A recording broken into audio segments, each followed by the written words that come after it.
Hey everybody, welcome to Wither and Bloom Studios. We are here to play Daggerheart tonight. Actually, we're here to do some good storytelling tonight. Daggerheart.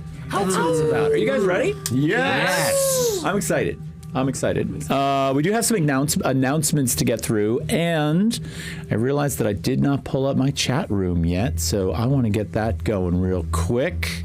I gotta say, we're really method acting. It's as cold as it is in here as it is where we're from in the game. It's cold. Yes. I'm a little toasty. I have, you guys can't see, I have a space heater and I am bundled up. Full Carhartt. Full Carhartt hat. Hats. Ironically, it was 60 degrees today. Olivia, just Literally. come on. Oh, yeah. Warm up with the Jags. Warm up. Yeah. got lots of So, options. yeah, it is wintertime, Rabbit. All right, so a few announcements. So first of all, I would like to extend a warm welcome to our latest Patreon subscriber, Radio Blade. Love you, Radio Blade. Thank you for coming along. Awesome to have you with us. And for those of you that might want to join Patreon, we do a great job, I think, of adding to Patreon during the week. So we've got some short snippets of videos on there, like the confessional. I try to get a GM's predictions up there, like a pregame kind of conversation every week. I think I'm going to be going live on my phone when I'm at PAX from there. So, Patreon's a cool place to be. So go over to patreon.com/Wither and Bloom Studios and follow us on that. Subscribe to us on that. What else do we got? We have, so Eric Lazure, who is a member of our Discord and an esteemed member of our community, is going to be eventually kickstarting his new campaign setting. It comes with a lot of good stuff in it. And right now he's just trying to get some followers. Hasn't launched yet. It's going to launch in December. He said I didn't have to announce it tonight. I thought, well, if you want to go over there and check it out and maybe just follow along with it, you can. We just threw a link to that in the chat. So click on that, follow that. I'm definitely supporting that when it comes out because it looks awesome. I'm going to get the paper copy of the book. So do that. PAX Unplugged is coming to Philadelphia, and we're going to be there. 3-day badge is already sold out, but we're looking forward to hanging out. I know that some of you out there are coming to that. Radio Blade was on today looking at tickets to possibly come, and I didn't realize Radio Blade lived very, very, very far away. I didn't realize we had such a far international presence. Yeah. Where is Radio Blade? Across the pond. Across the pond. Okay. Yeah, across the pond. Give me his longitude and latitude. Yeah. Full location. Yeah. So, I think that's fair. But for those of you that will be there, we'd love to run into you, say hello. So, hit us up in the Discord and maybe we could plan to get together. So that's cool. The Boons and Banes cards are still in effect, and you will see them down there on the screen. There's a full deck on both sides of the two piles. Some of those cards are instants and some of those cards are tokens. Instants get played when you buy them during the game and can get played in game. Tokens, you keep the card. So if you buy that card, you hang on to it until you want to play it in a future session. We log the presence of those cards and your use of them on Discord, which we're just getting that off the ground. So it doesn't really have a lot of action yet, but we're hoping it starts to get used. Each week, I'm going to add 2 more token cards to the deck. So hopefully we'll keep it interesting, and hopefully my brain will continue to think of these things. I don't know. Is that it? Do you guys have any announcements?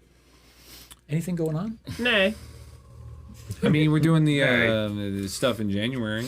It's coming up. We are. So we're going to be taking a break towards the end of December, right around the holidays.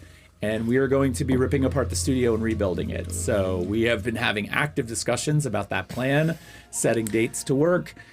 During that time, though, I don't want to leave you guys hanging. So what we will probably do is figure out a way to go live from our phones, and we're certainly going to allow you to see the process in the space. So we'll do time lapses.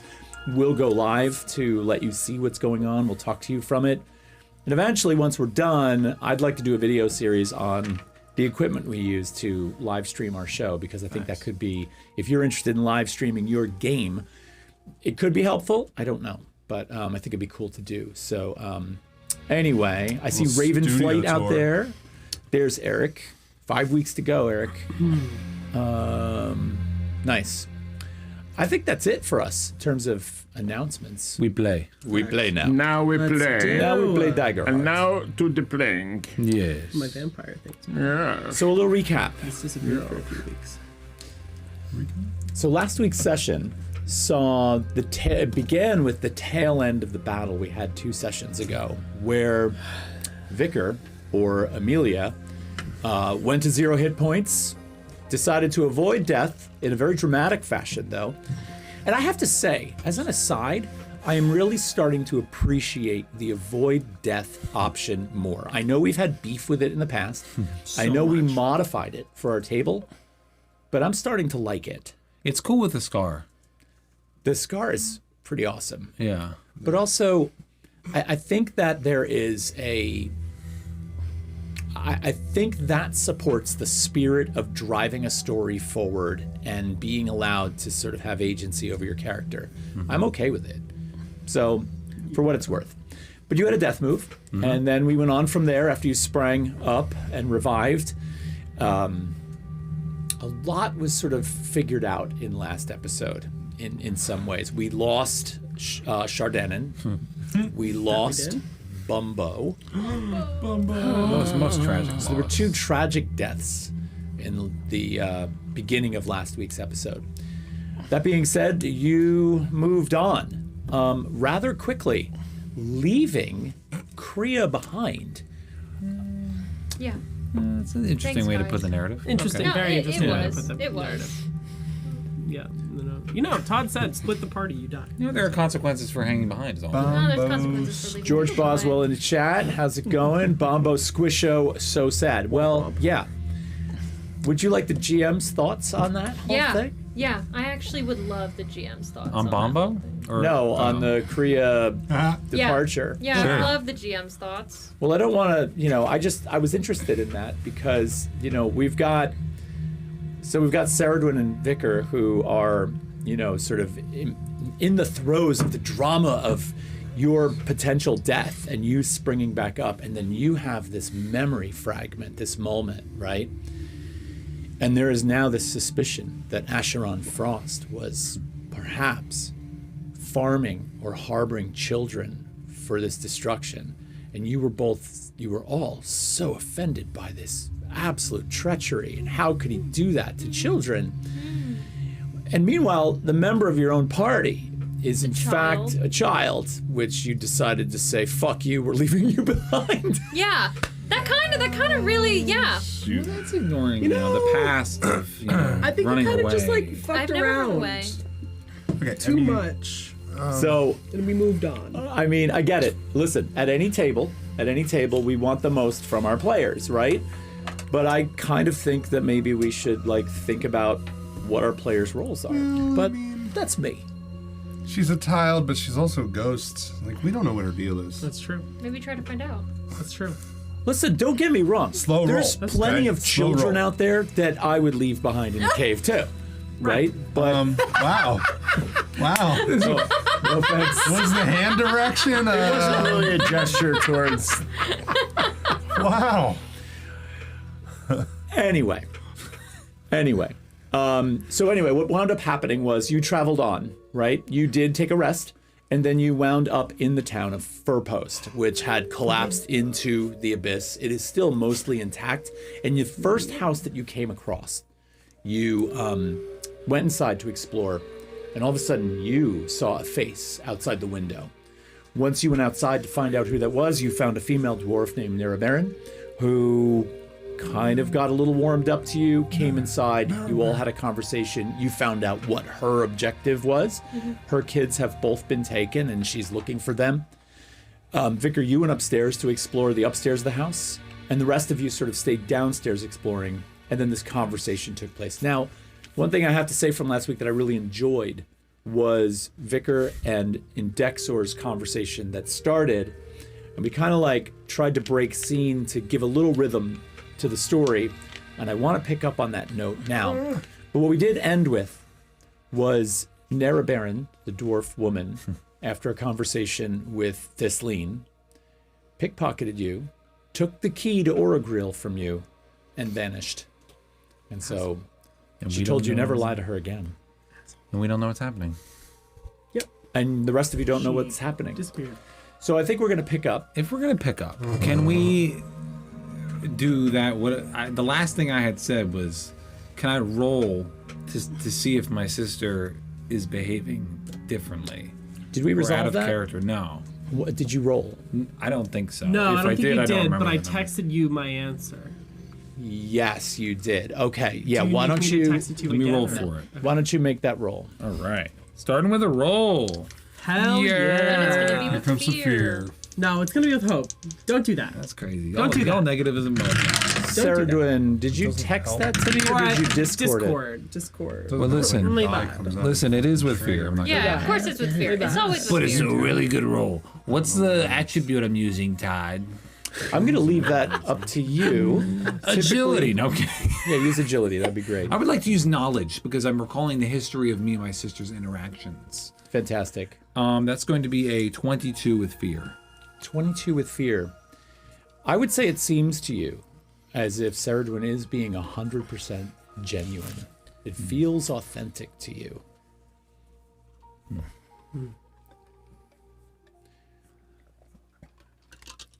We were talking. I don't remember what we were talking about. I'm sorry. We were talking about if I seemed to be acting weird in the sense of like, is it because of this whole memory thing that's going on that I was like defending Oh. the city? Yeah, so your sister was very And- defensive over the city. And my position was I don't want to be the person who enables that much death. Mm-hmm. You know, despite what they did to me, Yes. I don't want to be the person who sets that in motion when there are innocent people who would die from that action. Well, I think she's making complete sense, honestly, next week. Okay. Look, I appreciate your skepticism, and to be honest, I really am scared that these memories will change me, and that I will become him. I really don't like him. Well, don't say that. Don't say that. We're going to get this thing out of your head. No. We have two very capable people right here. We need. Me and Indexor can make this happen, sister. We need like a Give us genuine time. medical professional and like some sort of magical scholar.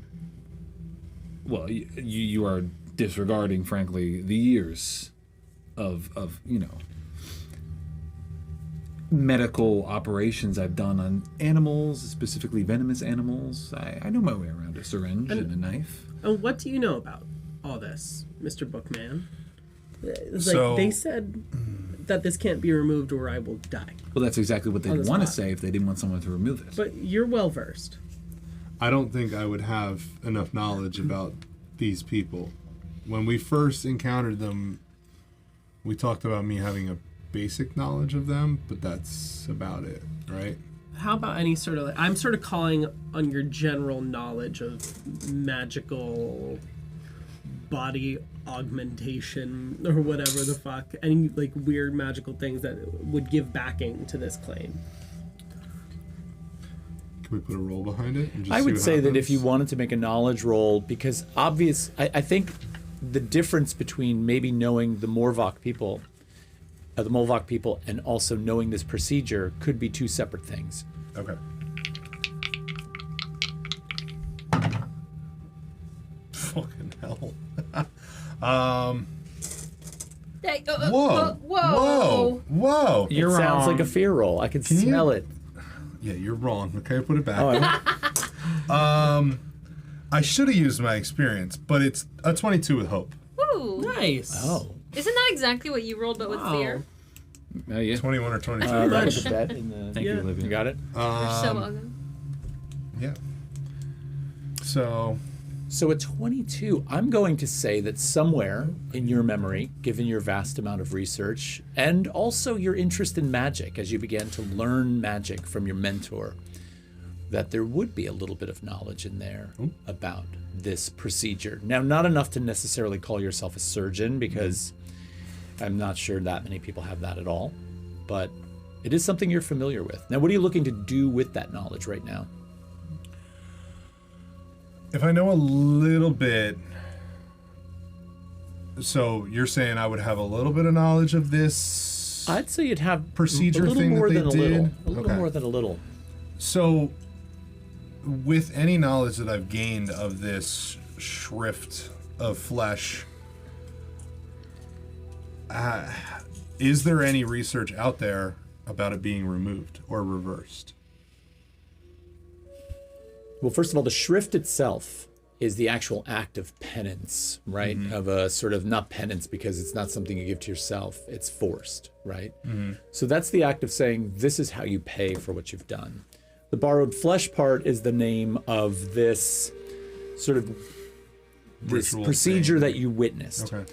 What you know of, right? What you know of is memory transformation and memory transplant, which is something that looks very similar to what Ceridwen had done. And so that's what's recalling for you when you watch the procedure, and also when you hear Ceridwen talking about this idea that maybe his memories will become hers. So what does this all mean?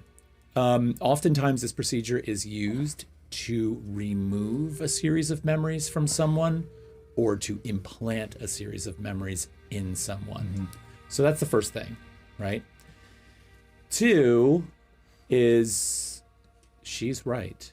There is a very good chance that the longer this thing implants its memories in her head, the more chance there will be that she will not be able to distinguish which memories are hers and which are his. So we're on a time clock. Okay, so Indexor will go silent for a minute, and eyes kind of go blank as he's trying to recall information. And I will come back, and so Vicar, I think, or Ceridwen, your concerns about this possibly taking you over might be valid. There is research that I've done about memory transfers, and the longer it remains, the less you might be able to recall of your own memories. As far as taking it out, we might have to do some research on that. I don't know on that one. Quick research. I understand your concerns. If there's any way we could speak to a Molvok, that'd be awesome. There's a Twin City who probably might not know about us. We do just have to be careful Maybe. about intruding on their space. What if they see your forehead? Last time. I'll wear a hat. Okay, there's ways around that. But yes, Can I Or inspect makeup? it? I want to kind of like take my Are you taking my blade it out. And I kind of want to go up to the head and just kind What of are you doing? like poke, not like hurt. Poke. But I want to like just tap and prod to see how it feels. Do I feel it? Like it's like really my skin? Currently, because the procedure Or was like so poking a recent, Band-Aid. it does feel like a numb jab, right? Oh. But as you poke it, I'm going to spend a fear Uh-oh. to reveal an unwelcome truth. Fucking A. Maybe it is welcomed. You kind of poke it a little bit, not in any way that's harmful. You're gentle with it. You understand that your sister's, this is her temple, for crying out loud, and you've got a sharp blade, so you're gentle with it. But it's almost as if the flesh of Breknaw, as it gets poked, the cells in that flesh sort of more quickly enter your own. And it's almost like, when you squeeze a tea bag out to try and get the last of the flavor out. No. And so there's this kind of Juice. there's kind of a juice, but it also gives you What? this white hot flash for a second. Okay. Can you do me a favor and roll an instinct roll for me? What the fuck? Whoa, widowy, what the hell? Widowy. What a way to start a session. Can I use an experience for this? For an instinct roll? Yeah. What are you attempting to accomplish? So one of my experiences is called meditative restraint. And Ooh. if this is something that is going to be happening, if it's either painful or there's something happening with my memory, she's going to try to like sort of quickly try to collect herself through just like maintaining breathing and trying to keep a blank mind as much as you can. I'll allow it. You have to spend the hope to use it.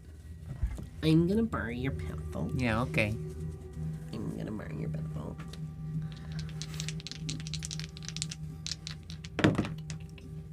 All right, that is a 21 with hope. Ah. So I will... So I will say this. I set difficulty on this to sort of surround success or failure, obviously, and Right. then the result, the narrative that you're going to get from this was heavily based on whether or not you rolled with hope or fear. Yeah. So as Vicar pokes this a little bit, there's this searing white hot sort of flash for a moment as your vision goes white for a second.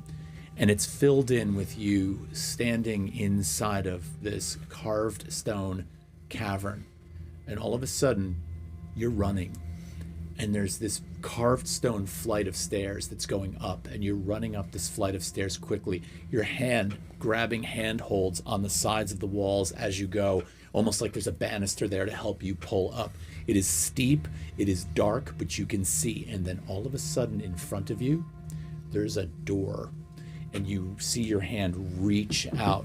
The skin is not your skin. Right. Reach out, grab the doorknob, open it up, and the light of day comes into your face, and you look around, and all around you is frozen white tundra. You turn left and right looking, and there behind you is a mountainscape in the snow. You are above ground Yeah. for a moment. And as you turn to look to your left again, you see the outline of a town in the distance, and you begin running for that, and then the vision disappears from you. And as it disappears, I'm like grabbing onto you and I'm falling to Bregnon and What? What's happening, sister? Are you okay? What's happening? What? You What okay? did you just do? I touched your temple with a blade. I probably don't do that again. What happened? I don't know. I saw something. You see, it's happening more and more. Well, you What did did just I poke say? it.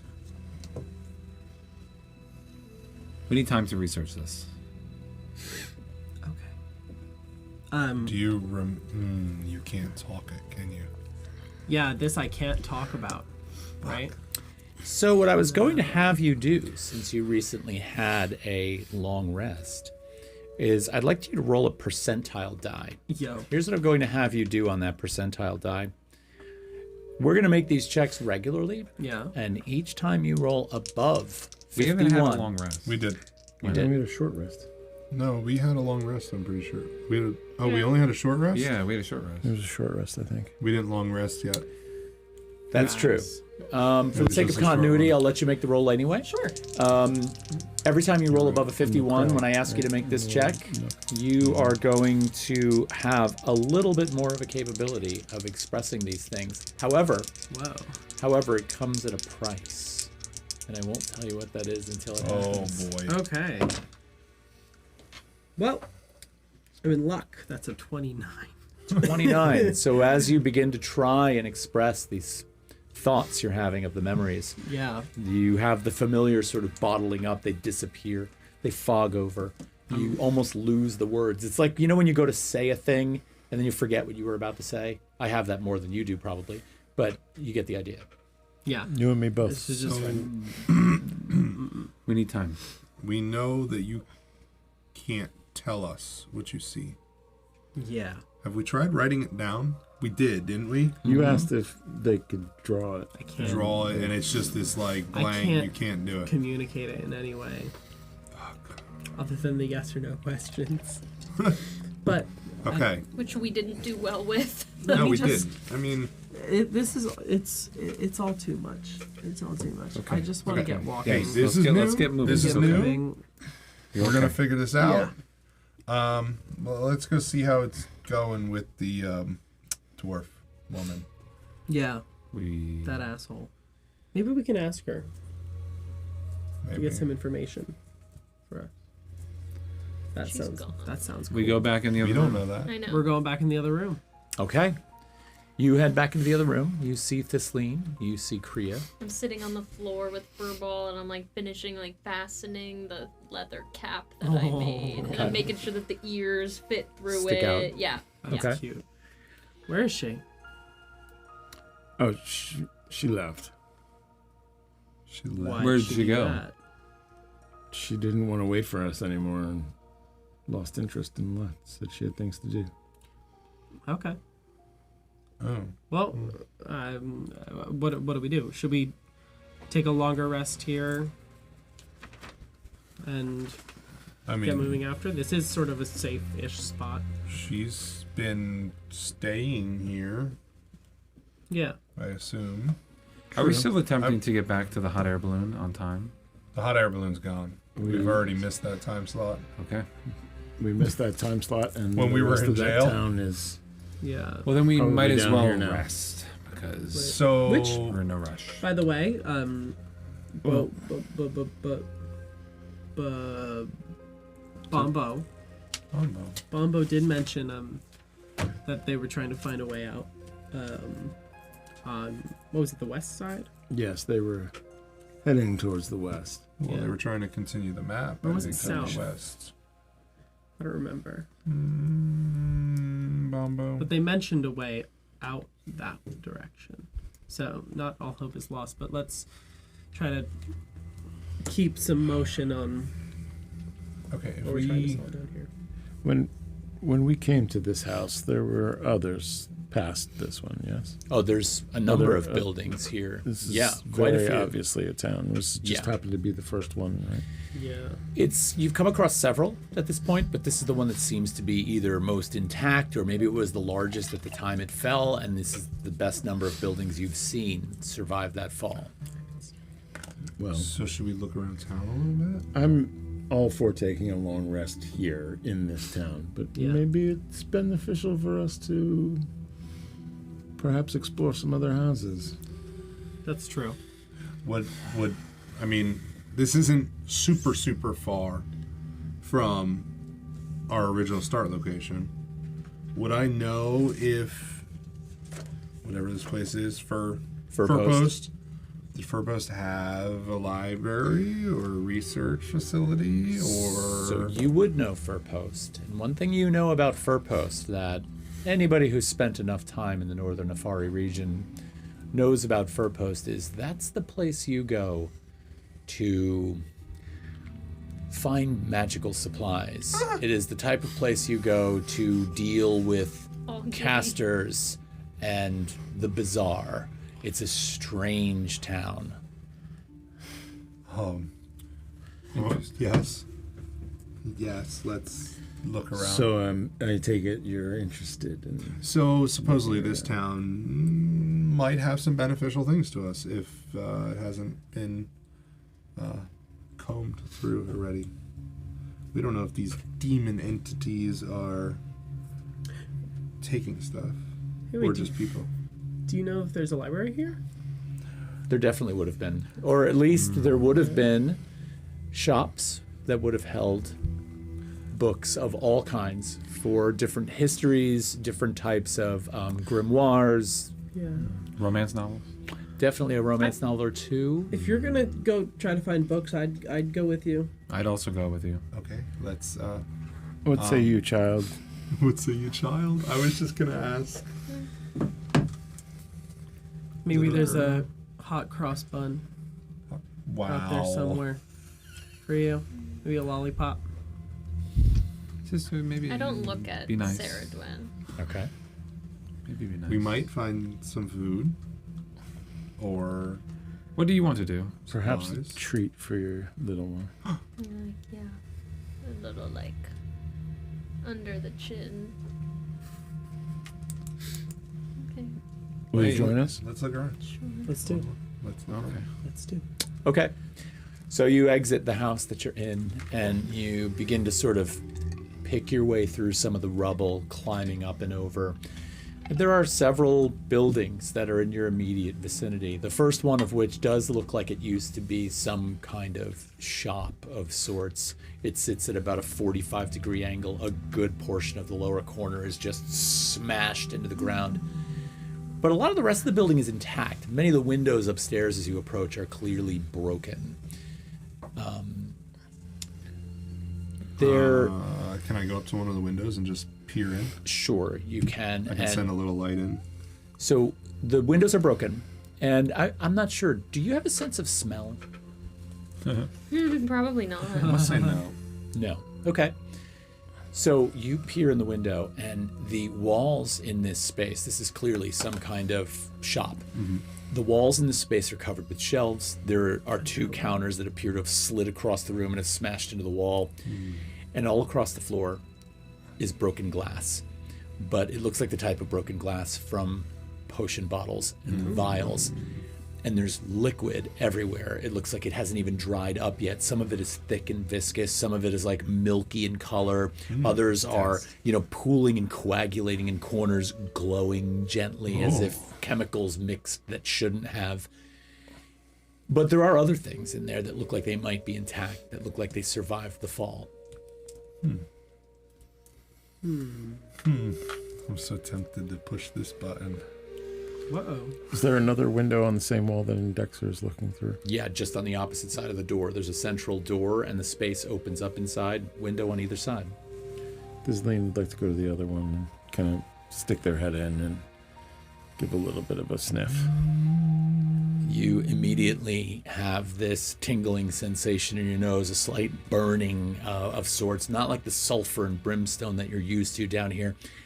This one is more acrid and chemically, like to some degree. Now, you're not sure what it is. It's nothing like you've ever smelled before, but it's clearly the result of everything that's on the floor intermingling when it shouldn't. Oh, bunch. Are you okay? I don't like the aura aroma in this room. I think lots of things have commingled that maybe shouldn't have. So some caution, perhaps. Being that I'm not wearing any boots, I don't think I'm going to tread on the floor in this space. There's lots of broken glass and lots of glowy goo, as it were. Okay, I see glowy goo. I would kind of want to go up to the window and kind of like push my way, how a kid will go to like do one of those and kind of look in and see what I can see. So again, similarly, you see the same scene that everyone else is looking at here. You do, though, because you have a lower vantage point than everyone else, are able to spy that there are a few things that look like they might have survived the fall. You see one glass vial very clearly over under the counter, laying there intact with its cork in place. Probably because it's smaller and thicker, it might have survived. Can I open the door? It can. The door's already sort of like half open. I'm gonna fly in. Well, can I open the door? I'm gonna fly in. Fly in. Okay, so I'm gonna like spy movie to the floor, fly in. Like. So are you still in ghost form, or you're in corporal form? Okay. You fly into the space, and you begin to look around. Now, this pungent odor, this sort of acrid, like tingling odor, begins to hit your nostrils, and you're a little bit alarmed at this. I'm going to spend a fear. Cool. And you quickly realize that there's just a slight, it's like mustard gas. not alarming, burning sensation in your lungs for a moment. Hell yeah. But you do look down. And there's that vial on the floor that sort of drew you in. You're going to pick that up. Yeah. As you pick it up and you glance at it, it's the strangest thing. Because everything else in here seems to be liquid. But in this vial, there is one small, round, gray stone.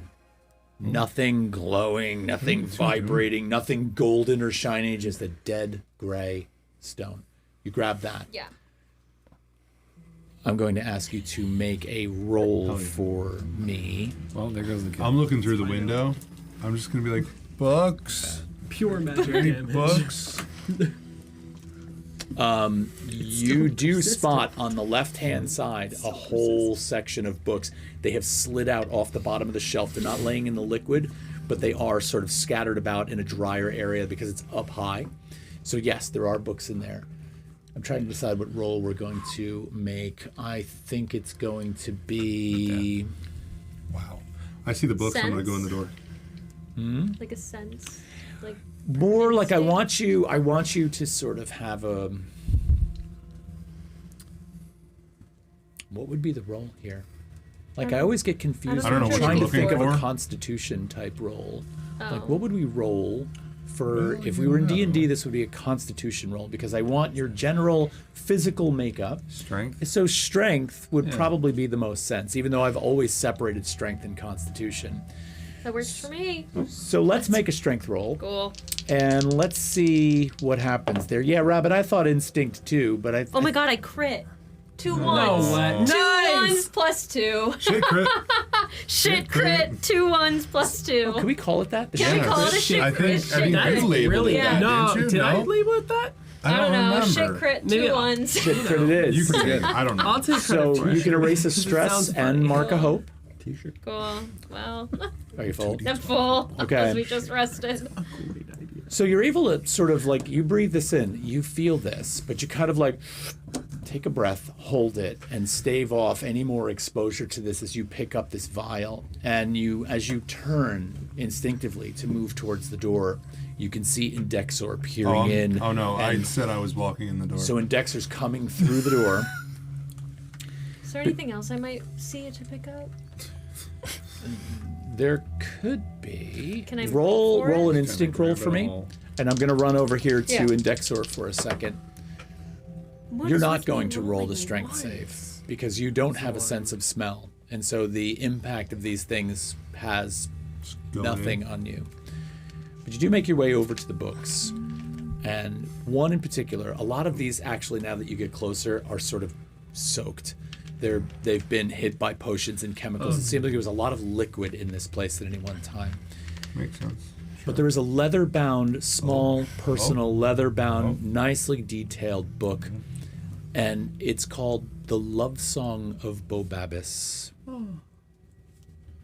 I immediately think a vicar because the word love's in it. But we'll see what's in there. Did you pick it up and start to look at it, or do you just grab it and take it and go? Maybe I'll skim it really quick. Just open it up, see what it looks like. Okay. You pick it up, take a look inside, and you do know that Bobabis is the demigod, who is one of the sons of Ducelis, and also partially responsible for sort of like the whole evolution and life of ships on the ocean, right? They sort of evolved because of Bobabis, who was a well-known sea captain for a long period of time and also sailed war vessels for a long period of time. So you look through this, and it seems to be a story about, you quickly say it, you open up to page number 1 and you look at it, and it says, Bobabis and Indira were deeply in love. All right, I will pocket that. And I'll tell you a lot more from this book when we have yeah. time. Do I see that book from where I'm at in the window? Like, Yeah, I mean, the store's not that big, so you would have seen Indexor pick it up. While this hullabaloo is going on, do I see anything outside? Any signs of life in this godforsaken town? Any signs of life? Yeah. Why don't you go ahead and make an instinct roll for me? What did you roll? 13 with fear. 13 with fear. That sounds like a good name. You look about, and you do notice that on the ground where some of this stuff is coagulating, for a moment you see one of these pools turn milk white. And as you kind of look at it, because you see it reacting right in front of you, there's a little bit of steam or smoke generating off of it. As it turns milk white, you almost swear you see a face in it turn and look right at you. And so you're immediately like startled by this. This like totally triggers Ew. your, I want a ghost bone, and you're like out. So, but that's what you see. Okay. What am I rolling? Instinct? Yeah. That's gonna be a 16 with hope. A 16 with hope. Yeah, you look around, and probably about 100 yards away Now this one kind of gives you, I'm playing off what's my fear count? 7. Things are tense right now. You're in a space that's unfamiliar. It is very dark, right? But a little ways off in the distance, you notice that there appears to be an oil lantern lit. You did not see this before. So there's just a soft glow of light, probably 100 feet away. And in the flicker of flame, it looks like someone's just sitting there Ooh. next to it. No. Stop And they're like almost looking up at the stars. It almost looks like their head is tilted back. Are there stars? Can they see the stuff? I am going to kind of get down on all fours, and I'm going to kind of crawl my way over to this person. What? And to get like a better look. I'm staying with the As darkness. Vicar. I move like Force. I move. It's weird because like there are some things body-wise that carry over, and I have a very strong sense of smell. So I'm kind of navigating my way over here, sensing the smell, and also staying out of the light while staying low. Trying to get a better view on this person. How close you getting? Let's say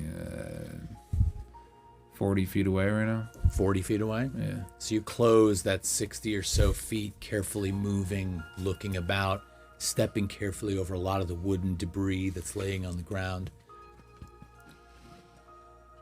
40 feet away.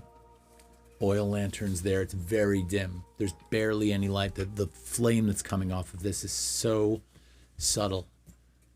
Person's just sitting there. Almost looks like their hands are in their pockets like this. And they just seem to be gazing up. What do they look like? Which is honestly something that you guys have all done on many occasions, is look up to see where the world has gone. So you kind of understand this a little bit. What do they look like? They appear to be human. Based on what you can tell from sitting down, they're probably medium build, maybe 5'8", 9. From the back, the hair seems to be short and curly, darkish brown a little bit. But again, in this dim light, it's very hard to tell. They appear to be wearing some kind of like leather vest, like a workman or like a smith of some sort. The sleeves billow out a little bit on either side, thrust in the front pockets in front. And they have their back up against what appears to be just a pile of logs or maybe timbers that have sort of been laying there.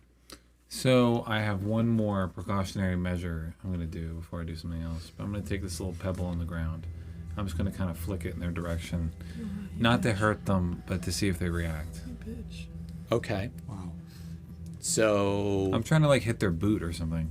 why don't we make a finesse roll to see how that goes? Can I make an agility roll?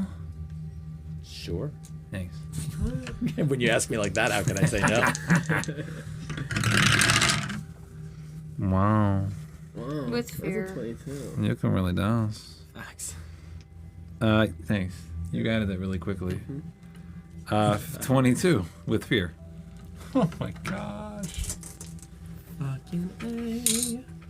One would almost swear that you had pinpoint accuracy with this thing because you want to hit the boot from 40 feet away. You want to flick a stone 40 feet and hit their boot. And so you almost perfectly do this. Dink. And of course, it's almost impossible to hit exactly on the boot. So you notice that it comes in and lands just above the knee, bounces down on the ground. This person doesn't move at all. Fucking. Perfectly still. Whether they didn't feel it, perhaps they're asleep. But you get a chill down your spine. So here's what's going to happen here, buddy. Oh, here we go. Can we not attack anything that we don't need to? Oh, okay. Thank you, Olivia. The precautionary queen, isn't aren't you?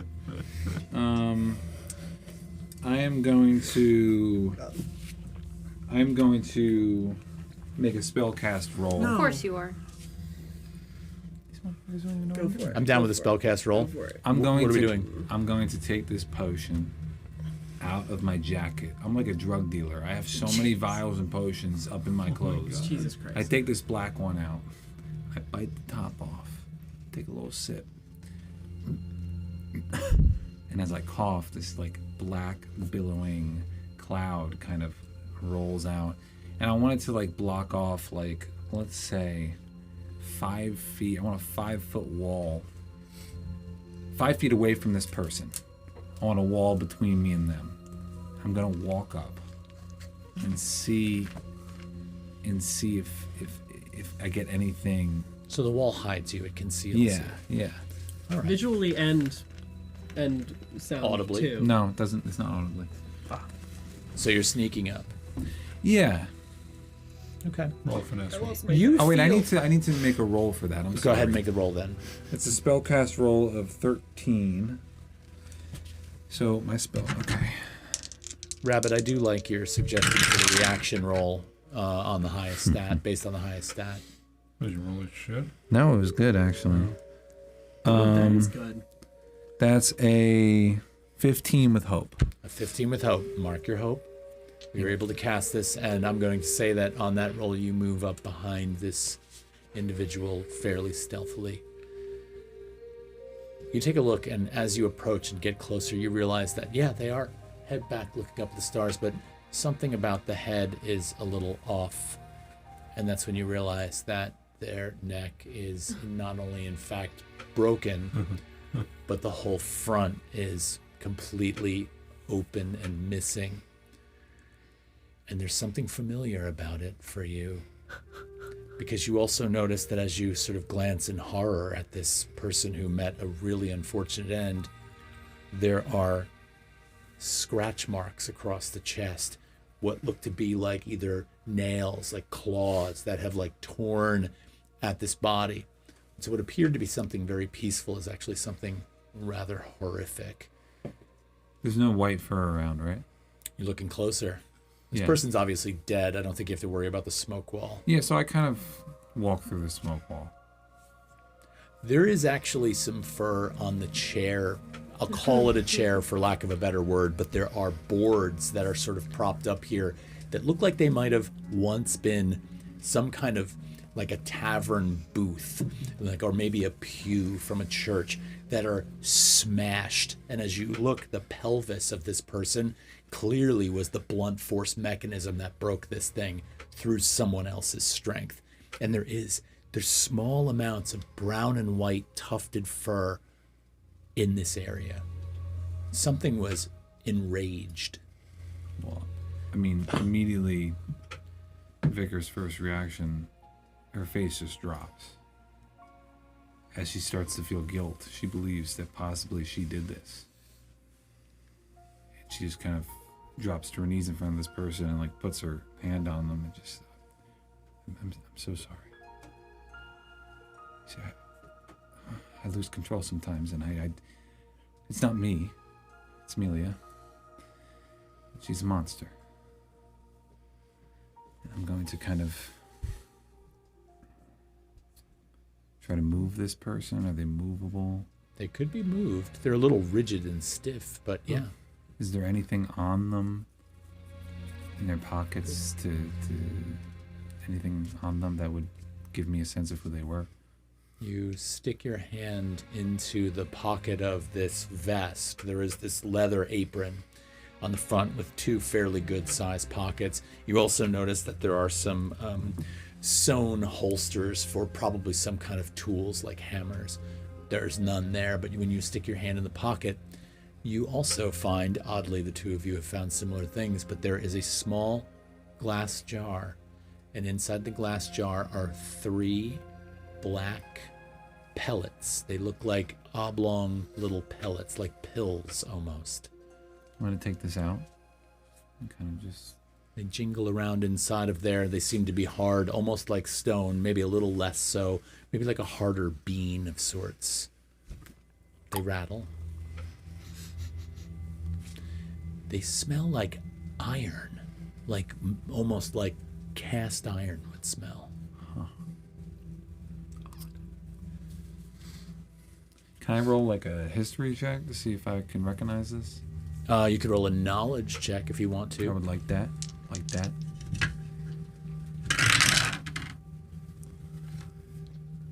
That's going to be a 17 with hope. So go ahead and mark a hope. Can you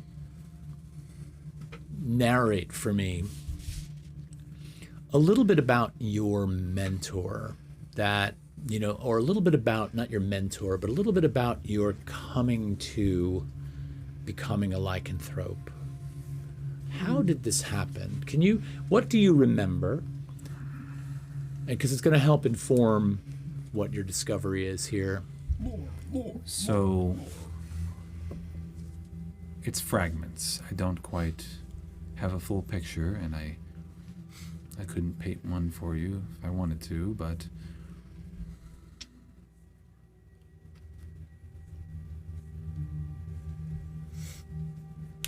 my mother was there, and we were in the woods. And I just remember that she would leave me in the woods as a baby. And there were howls and there were screams and snarling and cutting and full moons and fear. But I don't. And that's all I kind of have of the memory. And then from then on, I've just had that different part of me. There was Vicar and Amelia. And that's just pieces. Do you happen to know if your mother was also part of that? Was she a lycanthrope? No. No. Mother was a witch. Well. Mother was friends with the unholy. And have you ever known any others like you? I have once, and this is precisely what I was trained to do by Father, the Church of Avaris. He wanted me to use my unholy powers for good. Mm-hmm. So when it came full moon and it was time to set me free for the night, he would set me out towards other suspected lycanthropes in hopes that I may dispatch of them. And I remember it only happened once, and I came to as vicar with my entire hand through the chest cavity of an older man with gray hair. And that was the only other lycanthrope I've ever come in close contact with. You're feeling sort of a very familiar sense of aura around this death and the fur that dots this area and the general level of chaos and the destruction. And when you pull out the small glass jar, these resinous black pellets that are in here are familiar to you. You understand them to be part of that culture. And the fact that these were in his pocket make you think that maybe he was the one that turned, did this. that he was the one that was able to turn, because this jar, these little pellets, are somehow connected to that.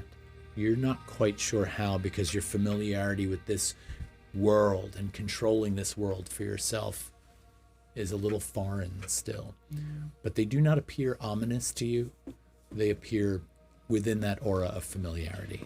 So the last thing I'm going to do before you go back is I just want to take this body and I want to kind of just sit down on the ground with him, and I want to lay him down long ways and have his head rest in my lap as I just kind of sit there with this fellow victim and look up.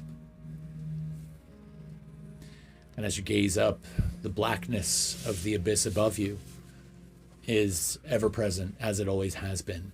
And somewhere up there, far beyond your vision, the heat from down below in this space meets the cold air of the Arctic north of Afari and turns to steam.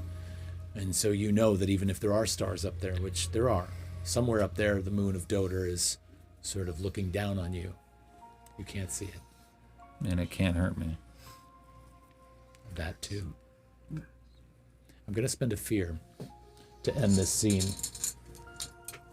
And in that, As you're sitting there gazing up with him, you fumble the lid off of this thing, and you take one resinous pellet out in your hands, and you roll it around in your fingers a little bit. Smelling it again, you smell the aroma of iron, and you just touch it to your tongue just to see what it tastes like, to see if you can channel that familiarity.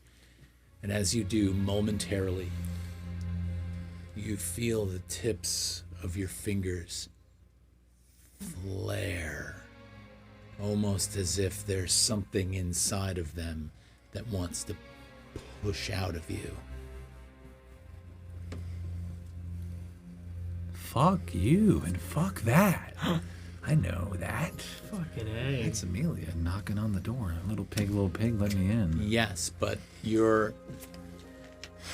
I will say that with that 17 you rolled, I'm spending the fear to sort of reveal to you that there's something hiding in here. Okay? In here. Yeah, That's what you're saying, in the yeah. presence of that. And Yeah.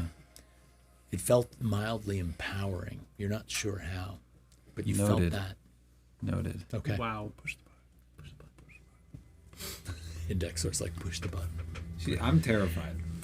Let's go back to the rest of you who are currently sort of perusing this shop. Did you make your way out? Yeah, I would have left at that point. Okay, and Thistlean, you were sort of eyeing up Indexor, finding the book. Saradin, what do you got going on? Yeah, I kind of just want to poke around in and where you are to see if I can find any loose pieces of paper with enough space to write something on. Most definitely. Yeah. Yeah, the place is just a shambles, and Yeah. given that there are the presence of all manner of grimoires and stuff, yes, you Yeah. can find some parchment for sure. I'm just going to take as many of those as I can and stow them away. Would it be easier to find some sort of writing utensil as well? I would imagine. So, I mean, why don't you roll a d8 for me, and that'll be how many pages you find that you can stuff away that are reasonable to carry. Awesome. I need to find the fucking D8. All right. 8. Oh, okay. So I find Perfect. 8 pieces of paper. And so what I'm going to do with my pieces of paper and my writing utensil is I'm just going to go find a spot to sit down and I'm going to write. But before doing so, I would love to commune. Which I haven't done this long rest. Are you gonna talk to Afari? I would love Probably to. not. Yeah, right. I would love to. You're probably gonna call the plague doctor. Wait. What demon are you going to talk to now? No, I communed at that circle. I communed, right? I communed at that I believe circle? you did, yeah. Okay, Mhm. then I can't Yeah. commune, actually. Not yet. Darn. If you want to, and then you don't have to, but if Yeah. you would like to, you could make a instinct roll for me while you're picking through and picking up the papers. Not necessary if you don't want to. Yeah. Well, actually, sure. I will. And I guess instinct... I guess as I'm looking through these books, I'm looking for enough space to, write on. And so I'm not quite looking at the small words, but things like chapter titles and book titles would be easy to pick out. So I'd, look at those maybe, and, in passing, and then maybe something might catch my eye. Oh, and hello. No, you yeeted that dice. Fucking It's did. skirted. Come on. Wait! Crit, baby? Oh. Oh, yeah. What'd you get? So I got a 16 with fear. It was a 6 and a 7. I'm like, These kids. why? I hate you. Right? Yeah, I hate you. With fear. 16 with fear. I have a list here that I can, thank you for the fear, consult. You're picking up papers that you're finding in the ground that are sort of still dry and sort of folding them gently and tucking them away. You Yeah. also find a writing implement. And then underneath one of the papers, as you lift it up, you find a small, handheld, silver mirror. The back of the mirror is made of silver that appears to be, poured, cast, carved, beautifully crafted. Yeah. The mirror itself, the glass of the mirror, is mostly intact. It has a slight crack just up in the top that sort of arcs around. But the glass itself in mirrors, and most mirrors of pedestrian sort of value are like this, it has a fair bit of blackened areas in it. And so it's not very special. it's not you're not sure, but you But pick. wait, if I can just interject for a second. Please do. I think I would seeing that the reason why I would pick it up, even if it doesn't really look like much, is because I haven't really had a chance yet to look at what this looks like. So I'd pick it up with the intent of looking For to sure. see what this patch looks like. Now it's very dark, right? So without a light source, this is going to be very difficult to do. So we'll just assume, for the sake of the narrative, that you have all I have light secured. in here. You have light in here. Yeah, I said that I lit the shop up some. Oh, great. Yeah. 'Cause Okay. I have the one cantrip essentially that I can cast light. And so this is going on all around you, right? And I'm actually going to have you make a roll because the pungent odor in here is also starting to affect you a little bit. But hang on. You see Kriya picking something up and then sort of moving towards the door. Over behind you, we have Indexor kind of like fumbling with the book. Vicar's nowhere to be seen. And Thistlean is just kind of like cautiously eyeing things. You pick up the papers, you see the silver back mirror, you pick it up, and you look, instinctively holding it to your face to see the patch. And there it is. You can see it very clearly because you can see the outline of it. The outline is still very, very apparent because it was sort of like cauterized onto your skin. And so there's almost a scar in a rectangular form. Yeah. It also has the coloration of like a scabbed kind of wound. And then it hits you.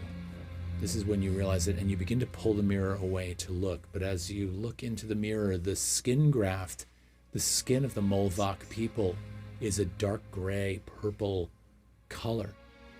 And you look and you don't see any distinction between the piece of skin and the surrounding area almost seem to be of the same color. And you pull it away and look at yourself. And your face looks like a Molvok face. And you look closer and then it goes away and it's you again and then it flickers back. And you almost can't take your eyes off of this mirror for a minute because you almost appear to be morphing back and forth between Molvok features and your own. Yo, she tripping. Fucking A. And so, is it like my face but altered, or is this like another face entirely? That's a very good question because it seems to be changing, right? There's moments where it flicks back to you. You're startled by the change. And so you're not really sort of clocking all the different ways in which this is happening. Right. But for a moment, it's Brecknaw's face. Fucking And A. then back to yours, but yours with the gray-purple skin. And then Brecknaw's face with your lighter, paler skin. And it's just like... And it flickers between all of these different things. And it's constant. It's like not letting up. Oh, fuck. I'm just gonna... I'm low-key just like maybe find my way outside, just close to the door. I'm gonna sit down and I'm going to take one of those 8 pieces of paper. I'm gonna stow the other 7, but I'm just gonna start writing. Okay. Okay. The rest of the books are kind of ruined. They're kind of ruined. There's probably nothing in this spot for you really other than that one. All right. Okay. Well, after I feel like I've made a decent search, I'll head out to the street. Vicar, there's one detail I left out of your surroundings that I didn't leave out intentionally, but I should include right now. Okay. One thing you hear that is evident to you now is the sound of rushing water. Now, it's possible that the scene itself and the anxiety and stress associated with the darkness, maybe you tuned it out. but it sounds like a lot of water running Where? a little further up from where you are. Now, there are two massive rock formations that sort of frame this space. Yeah. And there's actually a building chunked between those two rock formations, right? Like hanging up. It's almost like as it fell down, it got wedged between these two spaces. There's ample room underneath it to pass through, and the sound sounds like it's coming from there. Like through that passageway. Huh. Were we told by Bombo that there was like a almost a waterfall source? Okay, Yeah. that's what I thought. It was on the map. I want to like call out. I could see them over where they are, right? You're 100 feet away and it's dark. So no. I'm going to say no, but you know they're back there. So you separated yourself from the party. Awesome. Little one's got a lot to say. This is fucking great. Zing. I'm going to Staying kind out. of. That's true. I'm going Maybe to. you should spend a fear and drop an adversary. Did you get punishments? No. I didn't die. I'm going to take this fellow lycanthrope off my lap, and I'm going to put him down on the ground. I'm going to kind of stand up and, brush that moment off me. And I'm just going to call out to the darkness where the rest of my group was. Waterfall.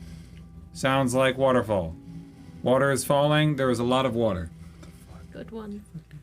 You actually hear this voice break through the darkness like a shot. You're not used to hearing people speak this loudly, but you hear Vicar's voice, distant. You just see me standing like by a lantern, like 100 feet away. If you were to look out, you'd be able to see Vicar in the distance standing near this illuminated space. Thistlean kind of takes stock of what's been happening with all of the rest of the party, and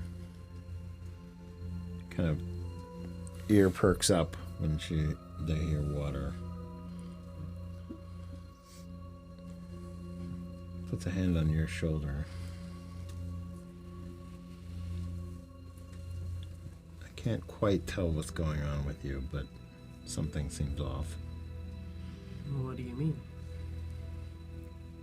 Did you see something? See something? I saw you pick something up and look at it. It seemed to bother you, shake you a bit. I mean, I'm gonna pull this mirror out. I'm just looking at it. Thistlean takes the mirror. Do you look alright? I don't see much other than the long tendrils that come out of my catfish-style mouth. And then I'm gonna pull your arm out and sort of like wedge myself next to you, almost like we're like posing for a selfie. But I'm gonna point it so that in my perspective I can see your face in the mirror, meaning you can see mine. Yes, the angle of mirror. incidence is correct, so that we can Exactly. both see each other through the mirror. Yes. Hell yeah. And then I'm gonna be like, do I look fine? Thistlean, as you look in the mirror and you see Saradwin's face in the mirror, Saradwin looks totally normal in this mirror. And I'm gonna like flick it back to check. Am I still seeing the same thing? You are. You look the same as you look to me in my natural eye. In Thistlean's mind, this is a normal mirror. Are you alright? Yeah, I just, it's new. You know how it is. This is my first time being able to look at it. I don't know how it is, because I've never I know. actually Did witnessed this, I'm and so I glad you don't said that. really know what to think about it. Before you had this thing attached to you, I felt there was a little bit of a understanding. But you've also been acting a little bit further away from that since it's happened. I mean, obviously, you having memories attached to you is going to have some type of an effect on you, but There's something more. I'm just like, I don't know, I'm looking in this mirror and I'm seeing my face. And then I'm seeing his face. And then I'm seeing his face and my skin tone. And then I'm seeing my face and his skin tone. And it's doing this erratic flip-flopping back and forth. Actually, the longer I look at it sometimes, the more the features start to jumble, mix together, where it's my face and his nose, or the other way around, or any other mix of features. And I don't know, I'm scared that I've been thinking, you know, what makes me the same person that I was when I was born. Physically, I'm made up of entirely different stuff, but the reason why I feel like the same person is because I have these memories. And so I feel like I've been alive this whole time, even though my body has died in all of these different forms and replaced itself. And so for Breknaw, he died. But now all of his memories up to that point will be in a form in my head. That's some sort of continuity of consciousness there. And so am I like splitting brain between, you know, myself and him, which will soon be myself and my other self? You know? So your reflection is showing more of a blend of two consciousnesses and two sets of memories. I guess so. And fucking, I don't know. Yeah. As most of the things that have happened with these Mulvok, it seems the reality of it is a little more severe than the way things have been presented. I'm worried that I'm going to be inhabited by a monster. And it's funny because I've been taming a monster my whole life. You know, same with my sister, but I feel like the more he takes over, the less control I'm going to have over my monster. And the more control this new monster will have over me. And then where do I go? Where do I go when it's just him and the vampire? Those primal urges that he's never experienced before, but suddenly he's conscious in my form. Able to deal damage, hurt the innocent.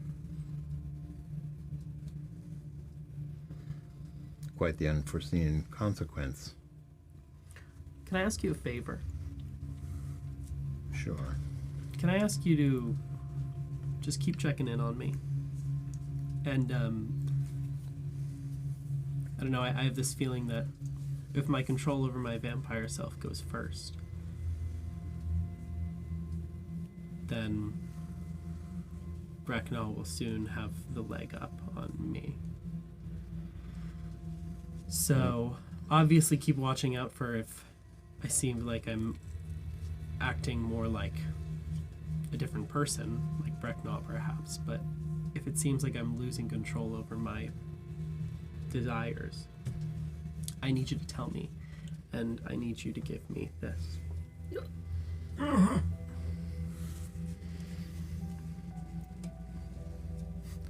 it up to the camera.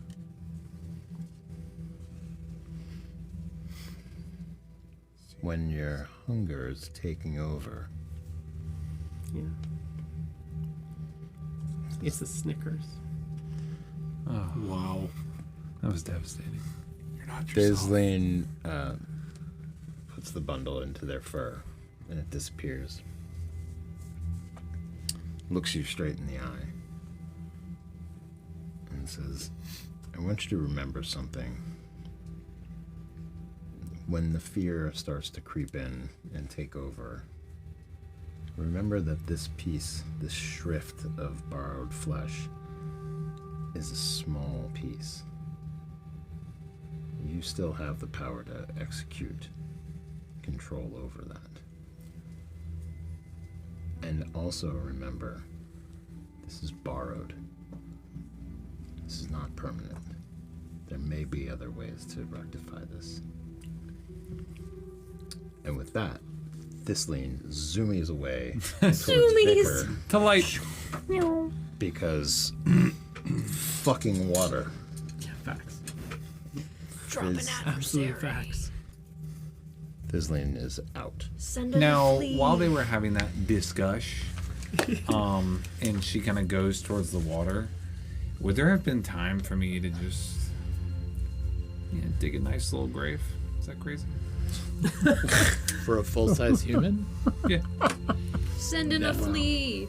But Send in a there's probably flea. enough debris and rubble that you could have built some kind of cairn, like covered him up and then maybe piled some stones up. Yeah, I would have done something nice like that.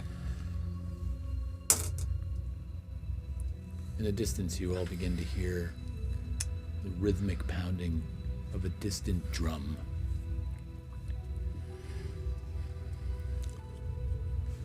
Getting tired Is of these anybody drums. around? Who am I near? Am I near anybody? I Three of you started. are still back there, right? I started walking towards Vicar's sound. Then you'd be Welcome. with Saradwin and Thistlean. If you followed. Yeah, but I'd kind of want to stay like a little bit behind, not like super up close. Yeah, for now. Okay. And Dexter, you arrive at Vicar first, and you see Vicar engaged in sort of burying the remains of somebody with rocks and large pieces of debris. A bit somber, a little inward in thought. What are you doing? Putting to rest a fellow beast. The fellow beast. You just found this person? From all the clues that I've deducted, it seems as though they were a lycanthrope like me. Oh. And they met a pretty gruesome end.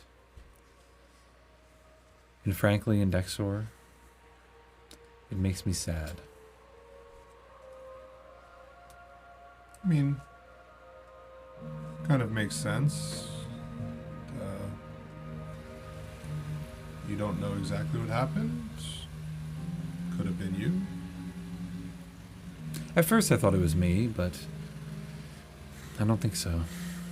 No, I meant that you're sad because it's I may one Some- day end up like this poor fellow, being related. gutted half to death. Oh. Yes. Yeah. Mhm. Yes. That will probably be me one day. Well,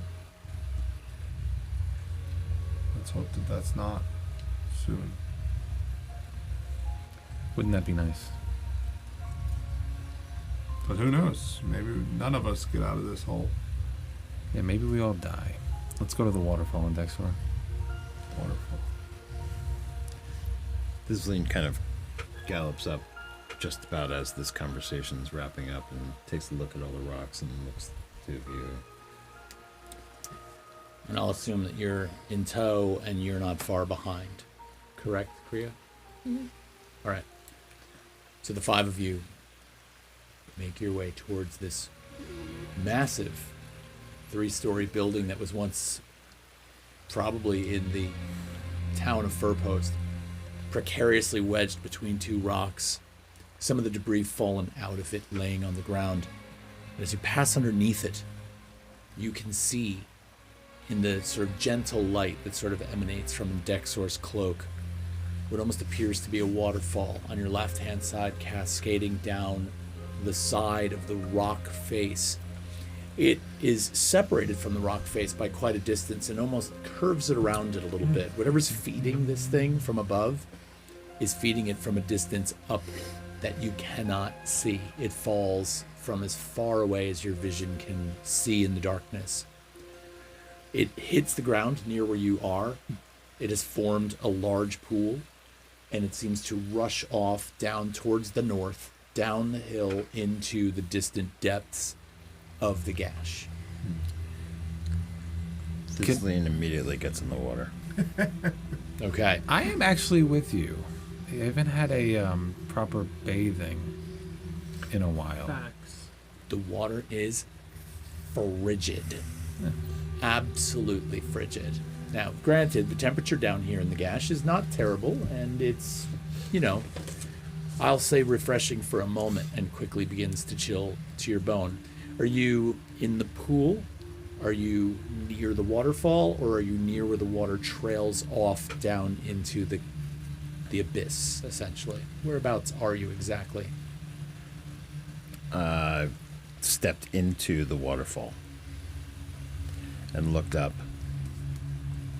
and I would like to make an instinct roll to see if I can discern from the molecules of the water Deep.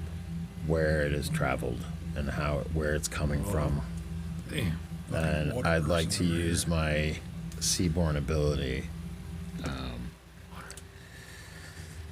to try to figure out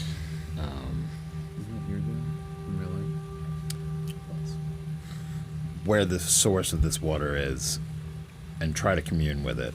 So I'm going to also add to it. I'm going to spend a hope and use Cats Hate Water, but Still I Thrive to see what I can discern from the path of all this water. Okay.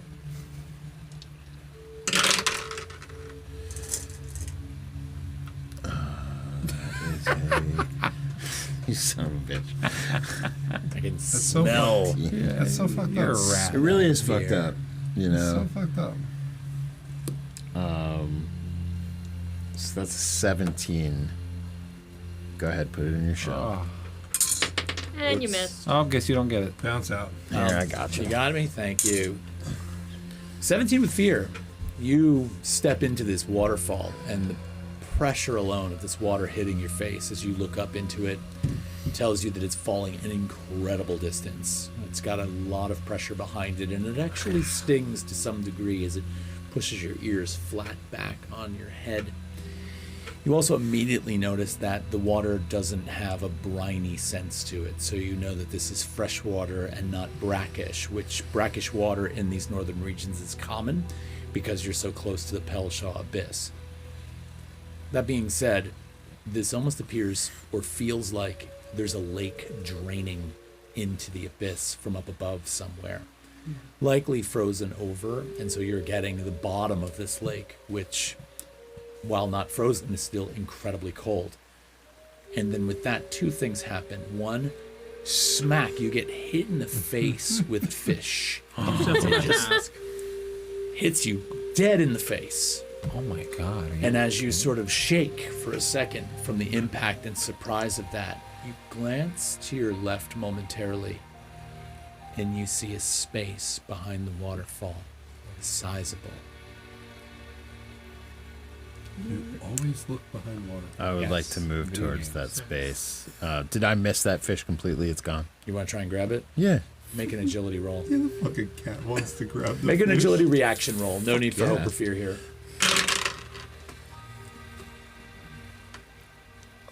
That is a 17 with hope.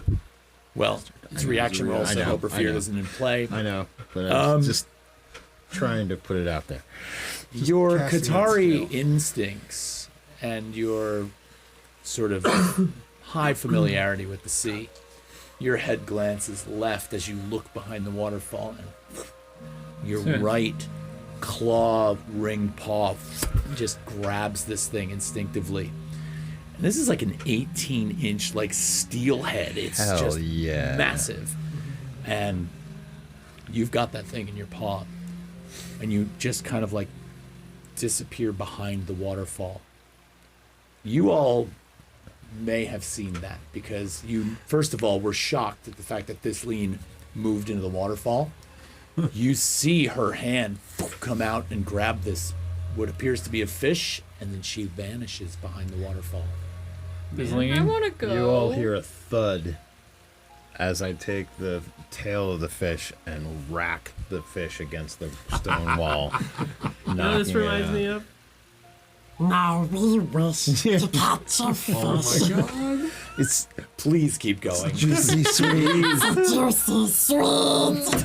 Good. That's good. Thank you. Oh my god. Holy shit, that's the best Gollum impression I've ever heard in my life. Juice raw and wiggly.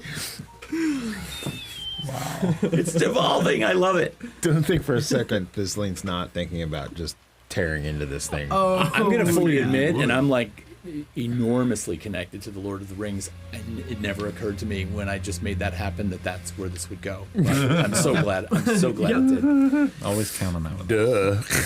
So you said you want to go? Do you go I wanna behind? go. You go behind the waterfall? Yeah. Too. Yeah. All of you? Facts. But I'm gonna like fly through it.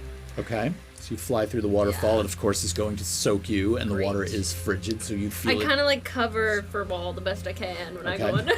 Okay. Like a little umbrella. Is there any, like, we can't see through the waterfall?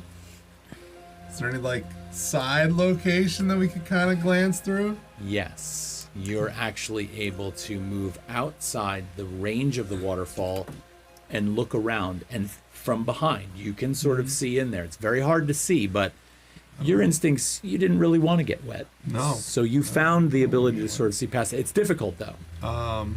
What? Why is everyone going behind the waterfall? They're gone already, and it's loud. Uh-huh. Sure, it is loud. Thistlean takes their shield and kind of holds it out horizontally towards the space that Indexer's looking through to kind of deflect the water away to give them a way to pass through if they so desire. You gonna short circuit? No. But I don't want to, rusty joints. I don't want Another to. character who hates water. Fuck you.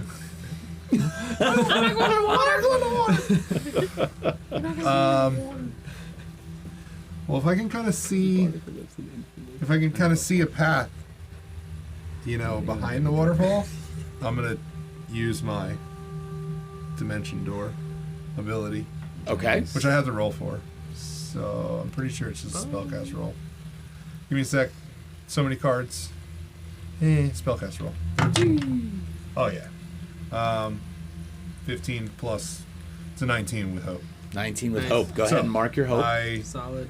I visualize that open cave, cavernous space, and Thistlean's kind of blocking some of the water, so it helps my vision a little bit, and I just boop, pop over there. The other thing you do is you did this because you didn't want to get wet. Right. So in your sort of visualization of the space you wanted to teleport to, you decide to make sure that you're well beyond the reach of the water. So as all of you, Thistlean first, the rest of you following, are passing through the waterfall into the space, you almost immediately see Indexor like appear just inside this space. And the light from Indexor's cloak immediately illuminates the space to some degree. And it's not what you expected. There is a shallow cavern behind the waterfall that functions perfectly as a shelter because the roofline comes up. And inside this space you find 5 beds that look like they were dragged from the town, complete with linens. There are several places to sit, several chairs. Someone dragged a rug in here. There are several small This is the wooden end crib. tables in Yeah. here, but there's not a person. Now, you do find all manner of like plates, forks, cups, things thrown about, a couple of oil lanterns that are currently extinguished. There's some fuel. There are stockpiles of clothes and blankets. There are all kinds of memorabilia that have been pulled in from the town. In Dexor, when you appear, you almost turn and face the party coming in. You look around and take all of this in, and the first thing, given your instincts, that's on the end table right there next to you is a journal. Ow! And hello, Hello. Coca-Cola. Hello. Coca-Cola. Hello. So Indexor is immediately gonna, I see the party and I'm just gonna be like, interesting find, Thistlean. And I go into the journal. The cloak is open a little bit to provide light into this room, and I'm just gonna start reading. Journal of the Brannick Toll. And I'm just gonna go. You said there were beds, right? Are there any chairs? There Just are beds. chairs. Chairs? Yep. I'm just gonna go and sit down. Making himself right at home. I'm just gonna, find a journal. I'm gonna read. Mr. DM, so Yes. are there any Sarah's mirrors about or reflective surfaces? You. Self-absorbed. Sure. All is vanity. Sure. Family. Yeah. I want to there's take a mirror. look in those mirrors. There's just one That one. that you're able to find next to a bedside table that's there. In fact, you know what? First, the waterfall. Is it like almost laminar enough that I would be able to see a reflection? No. That's a nice No, it's word. falling No. really. It's got a coarseness to it. So Alright. yeah. Turbulent flow. Turbulent flow. Then I'm correct. gonna go to that mirror because that is the first thing that I would have checked when I went in there. Just I want to cross check with another reflective surface. So I see that I wouldn't be able to see my reflection, so I'm immediately wheeling around to look for another mirror with everything that has been dragged in here. And there's plenty, and it's reasonable to say that you would have found one. Now, the mirror you Yeah. find is a wooden mirror, and it's a handheld wooden mirror. Yeah. So, I'm gonna again look at my face. What do I see? in this mirror, your face appears to be perfectly normal. And I'm gonna compare. And there's a massive difference. The silver mirror continues to do exactly what it has been doing by changing your appearance, and it sort of is flickering back and forth between states as it was. But the wooden mirror appears to show you as you are. And I'm gonna take both of those. Okay? Yeah. Okay. Mr. DM, sir. I like the way we're now addressing me. This is good. As I'm getting the instinct that we might be here for a while, I am once again going to make a spellcast roll to kind of add a shadowy cover to this little cove we found. I want to make it look like it's, it's just like a part of the wall, part of the Nice. Okay. the mountain or whatever. Go ahead and make that roll.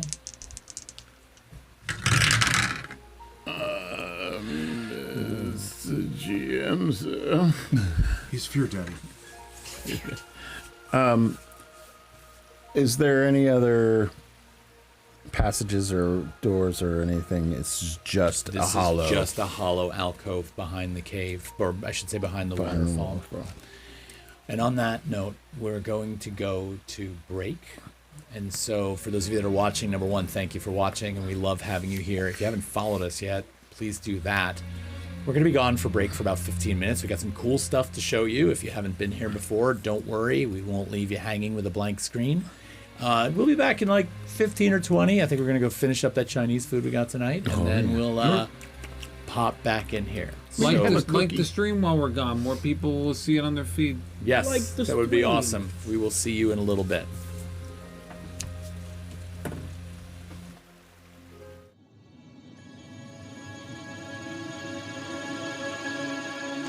Hi, I'm Nathan. I play Ceridwen in Frostbound Gash. She is a human and a vampire. Ceridwen is the twin sister of one of our other characters, played by Rich, Vicar Frost. And these two have always had an interesting dynamic ever since they were kids. Ceridwen was born a whole minute before Vicar was, making her obviously the older one. And so throughout their entire adolescence into their teenage years, she was Vicar's biggest hater, but still her loving sister. As for the reason she's in this whole pit mess, well, when she and her sister were young, they were adopted by a priest, and that priest taught them to use their afflictions, like I'm a vampire, to fight evil, instead of doing evil acts, as vampires typically do. So, as this tragedy was unfolding with the pit and towns falling to their deaths, she was sent to offer her assistance and see if there was anything she could do. I mean, evil is evil if it's from nature or somebody's malintent. Currently, I think she's found herself in a bit of a pickle. You know, not much blood around, not non-human blood anyway, but I'll keep you updated.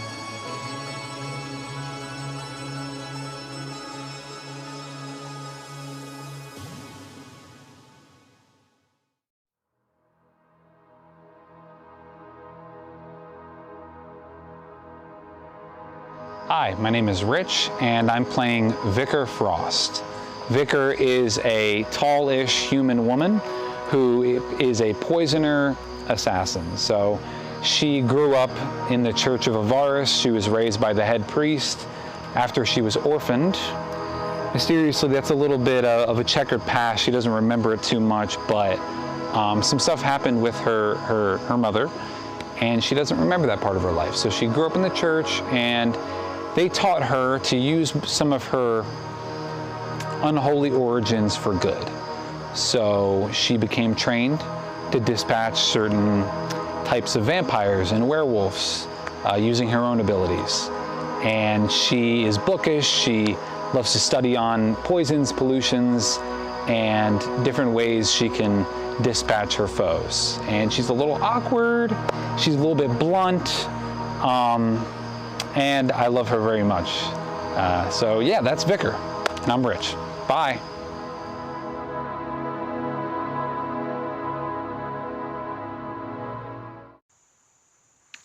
Hey, eyes up here. What am I, like a piece of meat to you or something? It's a good shirt, right? You want to instill some fear in your players? Then this is it. If you're a Daggerheart GM, this is the shirt for you. You want it? You can go to two places. One, you can head over here to our website, witherandbloomstudios.com, or you can hit up the merch page. Or down below, connected right to this video. So, you know what to do. You're going to instill fear into the hearts of your players. Spend the fear. Spend some money.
Hi, my name is Olivia, and I play Kriya in the Frostbound Gash. Kriya is a 14-year-old girl. She is a Skykin Seraph and a Wing Sentinel. Kriya has 2 pigtails, kind of like these. She has 2 bows in each of those pigtails. She's dressed pretty much for the warmth, but not quite. She would definitely still be a little bit cold. She carries around a yay big stone statue that she will not let anybody else touch. And she's not quite a normal 14-year-old girl. She does have the ability to transform into a ghost. Kriya has a very strong attachment to her mother, which we have kind of seen peppered throughout a little bit. She hasn't seen her in quite some time, but it is a person that she holds very dear to her heart and is very eager to see again when that time maybe comes. We'll find out.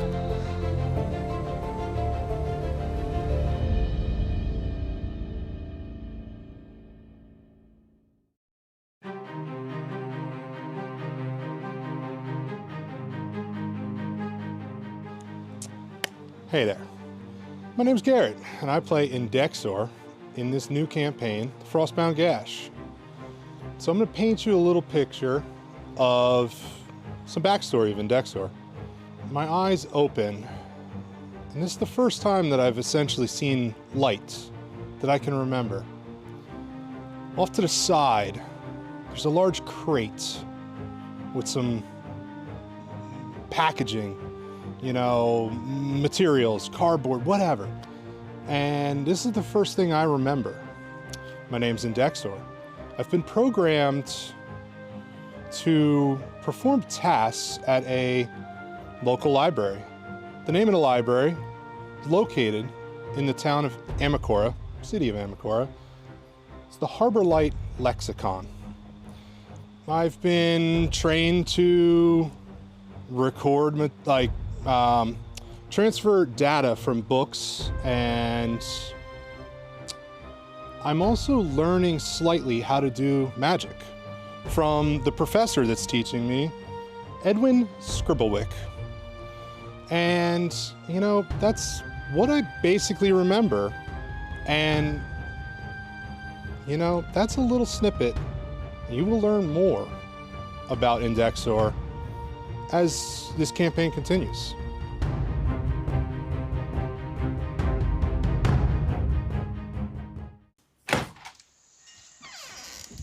Hey guys, I wanted to talk to you for a minute about a recent module that we created. Now, you might have seen our series called A Clockwork Silence on YouTube, and you probably had a good time with that. You know that as a ttrpg, Daggerheart is really narrative forward and really focuses on storytelling. And we had a great time with this in A Clockwork Silence. So A Clockwork Silence takes place in my homebrew city of Amakora, which is on the continent of Emberfell, in a world called Vesper. This city is full of clanks, automatons that are sort of the product of an inventiveness, a culture of tinkerers that have moved into the city because it's full of resources. It's a port town. There's ships going in and out all the time. So you're able to get anything you want. And therefore, we've got a lot of innovation. In this city, a very famous clank inventor named Aurora Flux has disappeared. She's gone missing. And it was just on the eve of her unveiling her latest invention called the Veritas engine. The Veritas engine was a device that was supposed to sort of seek out truth by connecting with the resonating impulses from your body. But what Aurora didn't realize she had done is potentially created an engine that gave sentience to clanks, something she's been seeking for a long time. Now, things are unstable. There's a deep resonating hum throughout the city, and Aurora is gone. Your party is actually going to help correct this. You're going to look for Aurora and get to the bottom of what's happening here. This brings into play so many moral issues that your players are going to have to tackle. Like, for one, does this clank have like a life force now? And are you going to be forced to take it away from her? These are great problems to solve. So I'm looking forward to it. Now, the module itself is completely finished. 42 pages, and you can pick it up on our website, or you can head over to DriveThruRPG, or you can pick it up on itch.io. All 3 resources are available. We're going to get a link to it in our shop below as well. check it out. If you're a Daggerheart GM, I really think you're going to love this module. Can't wait to hear what you think. Catch you soon. We love you guys, and we want to do this as much as possible, but we need your help. 2 years, no, not even 2 years, years ago, we started as a humble game in Todd's basement. Get the fuck out of my basement. Get the fuck out of my video. We started as a humble game in Todd's basement playing Curse of Strahd. We didn't think anything of it, and then we decided to make a channel. And it has grown into a beautiful thing, and now we have you guys, a wonderful community. If you want to be an even bigger part of that community and help us do crazy things like make short films and everything, hop on over to Patreon, the link in the description below.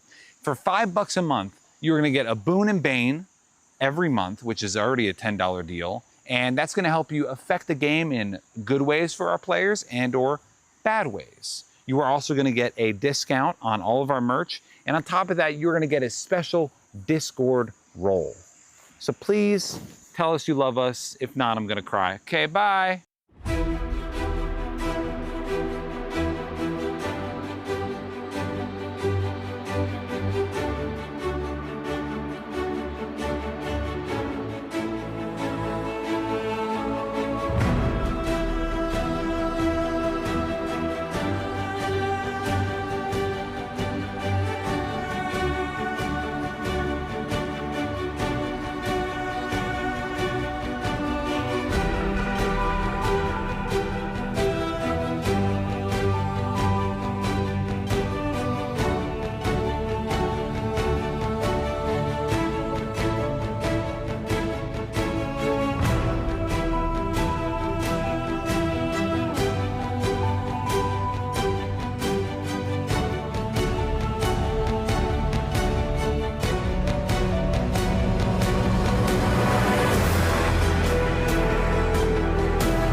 Hi, I'm Nathan. I play Ceridwen in Frostbound Gash. She is a human and a vampire. Ceridwen is the twin sister. Hey everybody, we're back. Thanks for hanging out. Had a chance to eat something, which was good and totally necessary. It was only 15 minutes. We were not gone that long. All right, so we're in this cave. In Dexor, you found a journal. Yes. What do you guys want to do? I did. So is there a space in here where I could kind of like be a little bit to myself in a way? I mean, the room is about 30, this space is about 30 feet across and about 40 feet deep. So it is a decent size. I want to go like to the back. Okay. I just want to sit down with like my back to the rest of the cave, and I want to take out the little book that I got from Bumbo. Mm-hmm. And I want to flip through the book. Okay. And see if anything catches my eye. You all see Kriya sort of moving towards the back of the cave with some of the lights that are the way they're positioned. You see her shadow very, very large on the back wall. And then as she closes in on that space, it shrinks down, and then her form just kind of sits down and slumps against the wall. This book by Bumbo, this smaller book by Bumbo, is more little notations, almost like a tiny journal. The larger book was the map and the details of the map. And from this, you kind of you notice that Bumbo was a much more visual person in representing their sort of pursuits of the space and trying to figure out how to map this space. But then when you open up the tiny journal and you start to look through it, you see some notations in there. Met a pleasant group of adventurers, but they're just like little 4 or 5 word sentences, maybe just to mark these different spaces, right? So there's not a whole lot about you in there, because if you think about it, your interaction with Bumbo was very brief. I know. It was a mere hours, you know. So you go back in time in the book, you start leafing backwards, and Bumbo mentions this place, okay? So in there are a few notations about somebody by the name of Caldris. Can you spell that for me? Caldris. And somebody named Fenric, Fenrick. Okay. So it basically says, met a few people that are hiding out in a cavern behind the waterfall. They seem distressed. I promised them information. Oh boy. Uh-oh. Okay. Yikes. And then there are other little notations in there about towns and findings. But of course, once you get back far enough, there is one notation in there that says, points east, avoid at all costs.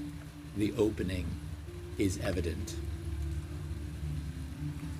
Can I make my way to the back of this cavern and sit next to Kriya? As soon as I hear him coming, I'm putting the book away. Him? You. Him? Her! As soon as I hear her coming. I come and I sit, you know, almost in like a rich on the brain. relative, like I want to relate to her in a sense. Like I kind of sit and I just like look forward at the wall. Just hello, Kriya.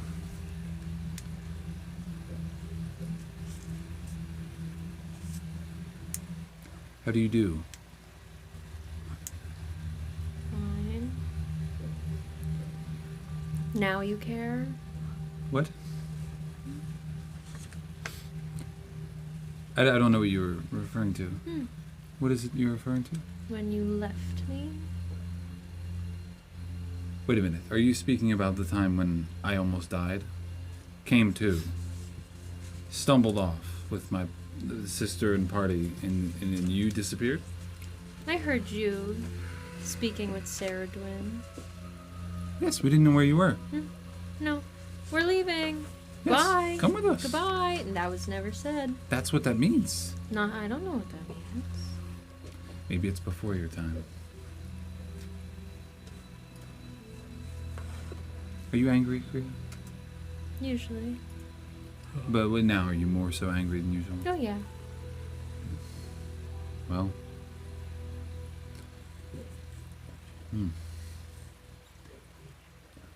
Why don't you tell me about yourself? I feel like I don't know anything about you, and a lot of the time it feels like you hate us. I don't think you've earned to know about me. You and your sister are very troubling to me. Very troubling to you? Yeah. Why we? I mean, I understand we have beasts within us, of course. I That's understand. not why. It's fair. Oh, that's not why? No. Well, that's refreshing. Well, why is why? What? Has to do with up here. And here.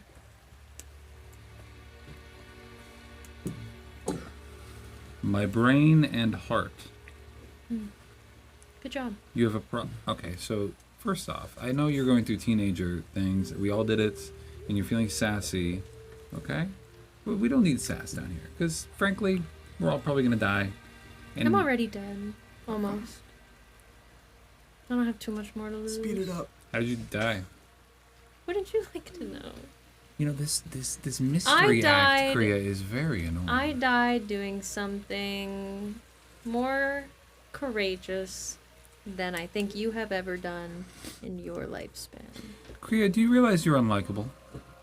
Thank you. So you're going to revel in that. I was a 14-year-old girl once, too, believe it or not. And sometimes we don't know the way we're coming across to people. So you're trying to parent. Listen, Tell me I don't about your think I'm- god. What's Avaris? their name? Yeah. Avaris can heal, and Avaris can sicken. He can save lives, and he can take them. And why is it you find it challenging when your sister converses with others? Wow. Interesting that you've been holding on to that. Because we grew up together, and it's just not what we're taught. We're taught that to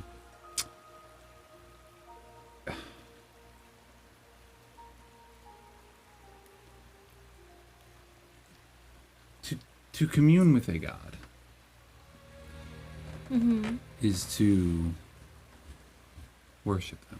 Yeah. In a sense. So communing with another god is worshiping another god. It's like blasphemy. It goes against what we're taught. What god do you worship? Several. But I wasn't done talking.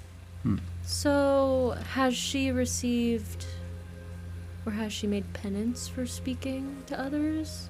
Has there ever been any consequence for her speaking to others that you know of? Your sister is not all as innocent as you may think. I don't think you know what I think. You're very off-putting, Kriya. Are you aware of this? Thanks for telling me. Okay. But you didn't answer my question. I'm gonna go. Okay. So somebody doesn't want to talk anymore. I get up and I walk towards sociable people. Jesus.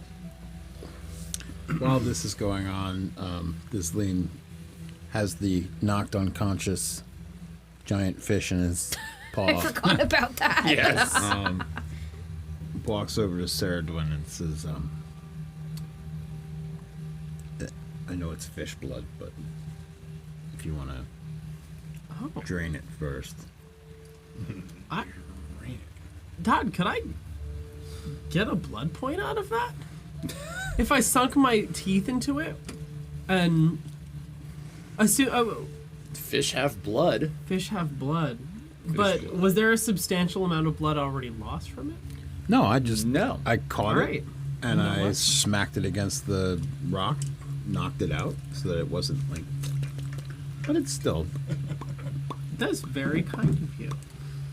And so I am going to sink my teeth into it, sort of into the side, so I can get close to like the spine, and just like. It's very weird. I've never done this. Fishy. Before. Very fishy. Very fishy, but I will mark my stress to feed. It's got a lot of omega 3s. What?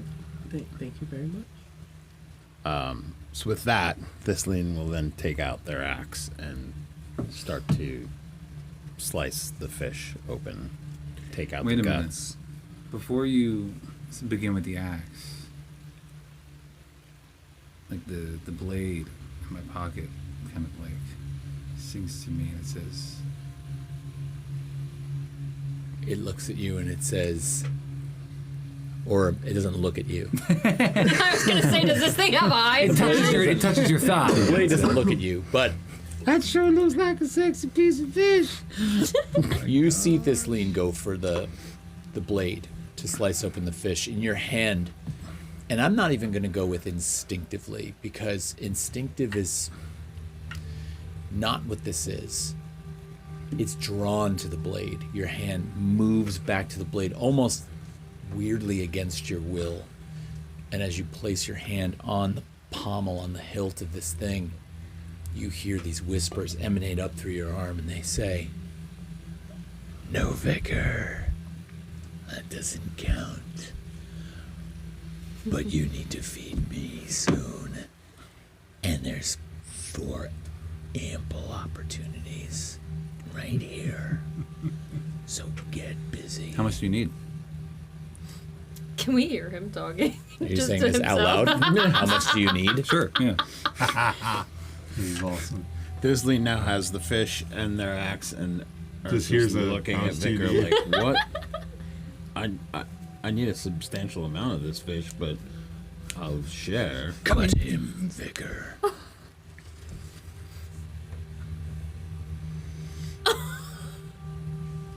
Just starts That looks dragging good. the That blade. looks really good. Dragging the blade. Could you get me, cut me one cut of fish? Cut her open. I'm gonna take my hand off the blade. I would like one fillet of the fish, please, when you are finished. Thistlean starts to scale the fish with the blade, deftly swings it around and takes the pointed end of the axe and kind of just holds out the fish lengthwise and draws it down, pulls all the guts out, kind of slaps that towards the entrance of the cave by where there's a lot of water. Very skillful. I'm gonna rejoin the group. Like I'm I gonna do make my enjoy way back fish. Okay. Are you going to keep that helmet on forever? I do enjoy this helmet. Okay. Perhaps I'll put some fish bones on it. This is quite an incredible scene of you donning this skull helmet that hangs down over your face as you carve open this 18-inch steel head. And start Deboning. deboning. up. Nice job. Sorry to any of you, those of you watching this with headphones on, as Rich hits the microphone with like a full-blown nat 20 punch to the mic. How is that, Saturn? Was that all right? Okay. What else? Good morning. Sorry about that. So, Yes. carving the fish. Carving the fish, deboning it, cutting the head and the tail off, starting to pull out fillets of it. But it's big enough that it's 18 inches. It's almost like you could kind of cut swordfish cuts out of it, right? It's I'm assuming it's a little bit on the lofty side. It's about that thick. Oh, yeah. So if it's this long, I once caught a fish this big. Is that a stem? Is that a tick? Maybe. Once knew a guy. So Thistlean starts to portion out the fish and just starts, cleaning the blade a little bit, licking their paws, just giving a little, starts doling out the fish to people Mm. and starts eating. And this is most welcome because you guys have been down here a while, and the food of the Molvok people was nothing worth writing home about. Do you have any edible concoctions? What? Anything edible, like culinary almost? I strictly carry poison, sister. I'm sorry. Well, I figured it was worth a shot. I have a suspicious black liquid that I don't know. I where- don't think that would help. I was looking for almost like sauce. It might. Okay. Sauce. Like a sauce. But that's all right. Okay. That's right. Did you hand me a piece? I handed everybody a piece.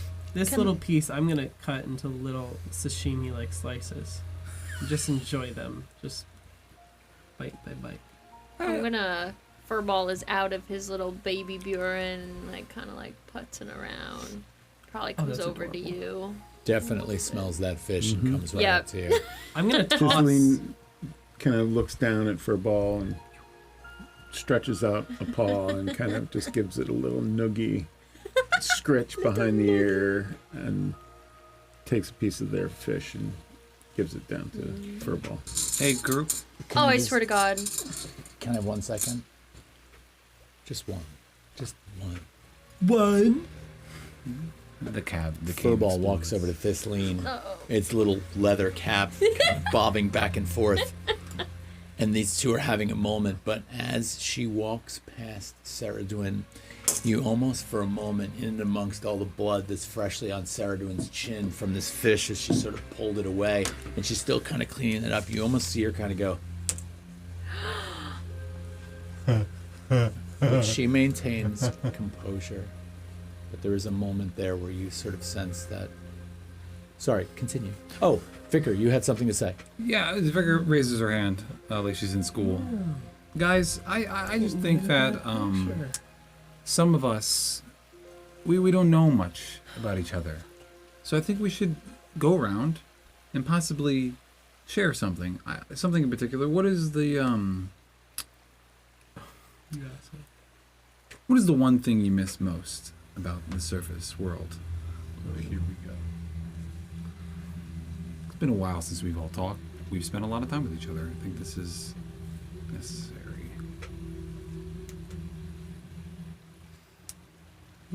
I believe right about now I'm finishing up my journal. Mm-hmm. So I don't know if I caught exactly what you're saying. But what I want to do, because I'm kind of ignoring everyone else because I'm kind of engrossed in reading this journal and figuring out what this says. I'll shut the journal. I'll put it down on one of the little end tables. And I want to just get up without saying anything yet. And I'm going to cast... I think I'm going to go over closer to the waterfall. And I'm going to cast my reveal spell, which is essentially a detect magic spell. So I have to make a spellcast roll.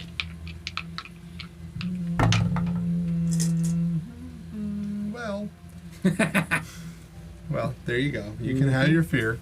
There you go, Fear Daddy. I finally rolled with fear. 20 with fear. 20 with fear. So it's make a spellcast roll. There's no number associated with it. You set the number. If there's anything magically hidden within close range, the roll would succeed against, it is revealed. Whoa. So I don't know if I would get anything on that. On a 20. Well, a lot has been hoarded into this space, and I mean, a lot has sort of been revealed as well. Mm-hmm. You do see some things begin to glow in the gloom of the cavern, though. There is a slight glow that emanates from Kriya's pocket. There is also a fairly hefty, warm glow that comes from somewhere on Vicar's person as well, both where the dagger is and some new location, not the dagger. The dagger is really lights up with that kind of brightness. How about that mirror? That's a side note. How about that mirror? There is also... Sorry, I'm looking for this thing that I have here. Hold on in my list of stuff in here. No. Please hold. And hello.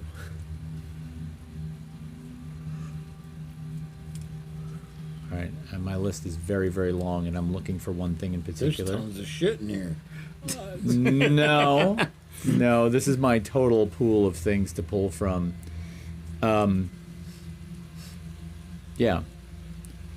And then from a pile over next to one of the beds, there's some discarded rags and clothing on the floor, and there's a slight glow just underneath some stuff over there. Okay. But nothing from the waterfall.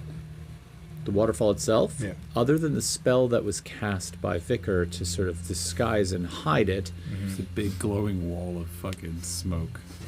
nothing else. Okay. All right.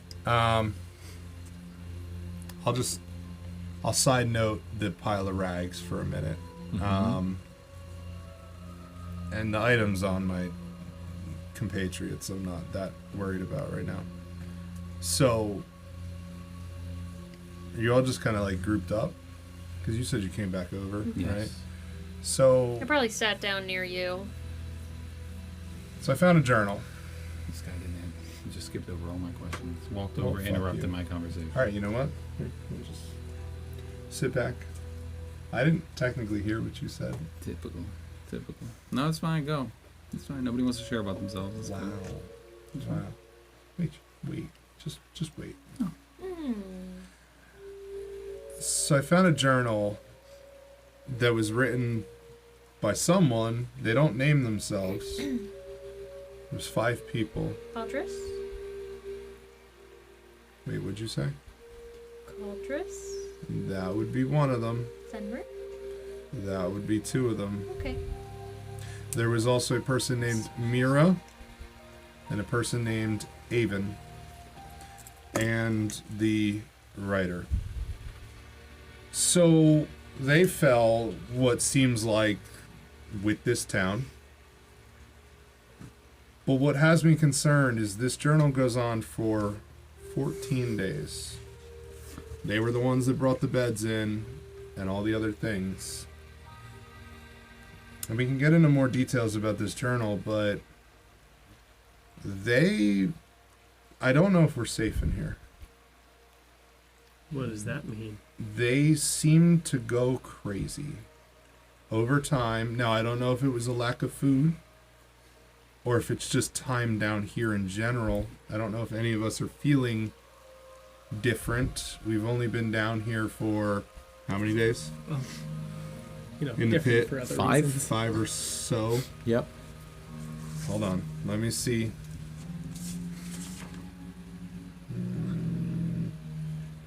Day 7 was technically the first death of the party. And have we seen... I guess I'll ask the group. I would also remember this. Have we seen any beings? They're tall as a tower, joints bending wrong, head like the horned insect. We haven't come across any enemies like that, have we? Don't We've come think across so. the flea creatures. We've come across the Tentacles. sack bags. We've come across Tentacle Mr. Daddy. Tentacles. Yes. There was one other. Well, the frost mages. There was one other thing I think that we came across. Or is it just the multiple fleas? I think that's I think it. it's just multiple fleas. Okay. So there was some kind of enemy. They talk about demons outside. They talk about these horned insects, tall as a tower, they say. Then there is a description. Now, I don't know what you found. There is a description. The first person that was lost from this party was Caldrus. And how did you know the name, little one? Bumbo. Bumbo. Bumbo met him. Oh, Bumbo was in this town. Oh, okay. So he went to go find water. So he left the safety. Then they found him outside sitting by the pool with his head tipped back watching the stars. His neck was bent, turned too far around. They let him go down the water. That was on day 7. Day 10, the man named Fenric started to go crazy, essentially. He tried to leave. Said that they were drowning in fear. You see, his mind seemed to crack, is what the guy says. Guy or woman, I don't know who's writing this. He sits now and stares through the falls, expecting someone to return for him. A friend, a god, a demon, I don't know. Then it goes on to day 12. Fenric started to whisper something beyond the water, not a prayer. It says, we bound his hands, it felt cruel, but his smile, God's his smile, there was no mirth in it, only invitation.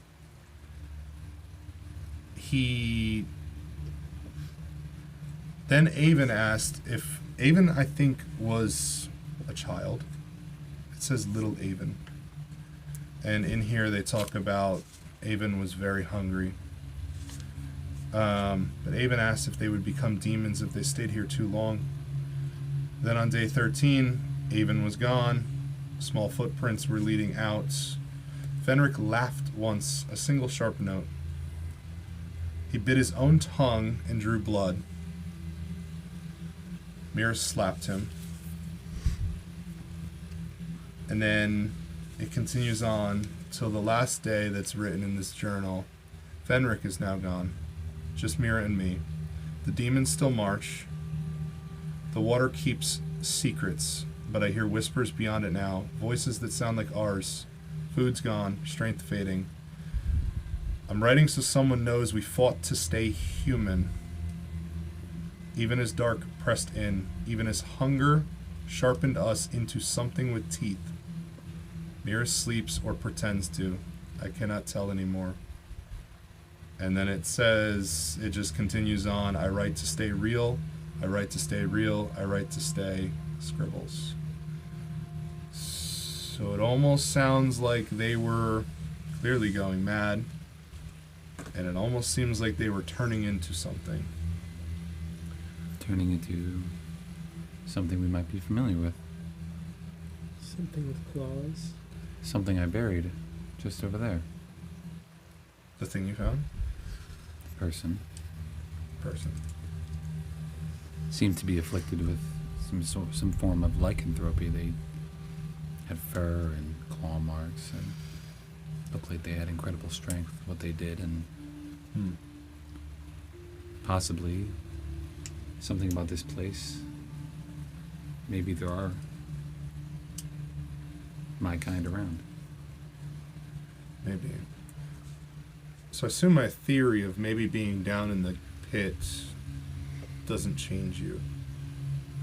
But maybe it has something to do with this cave. I don't know. Because we've known people that have been down here longer than 2 weeks.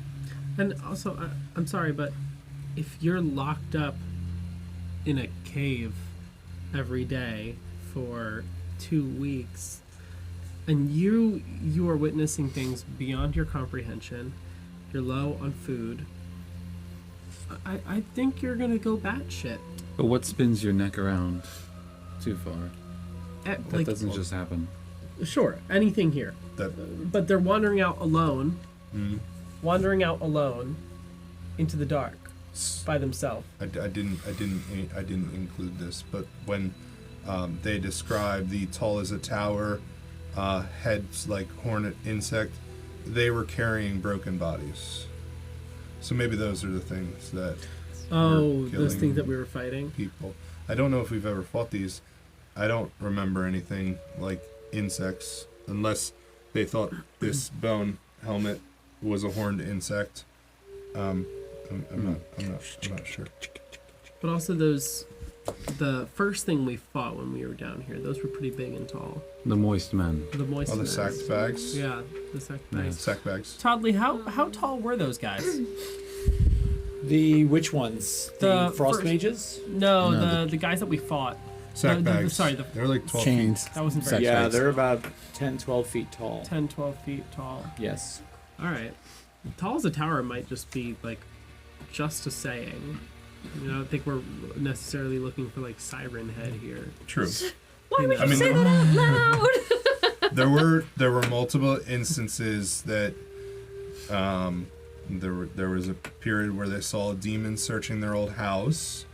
They were seeing what they're calling demons. The demons marched longer today.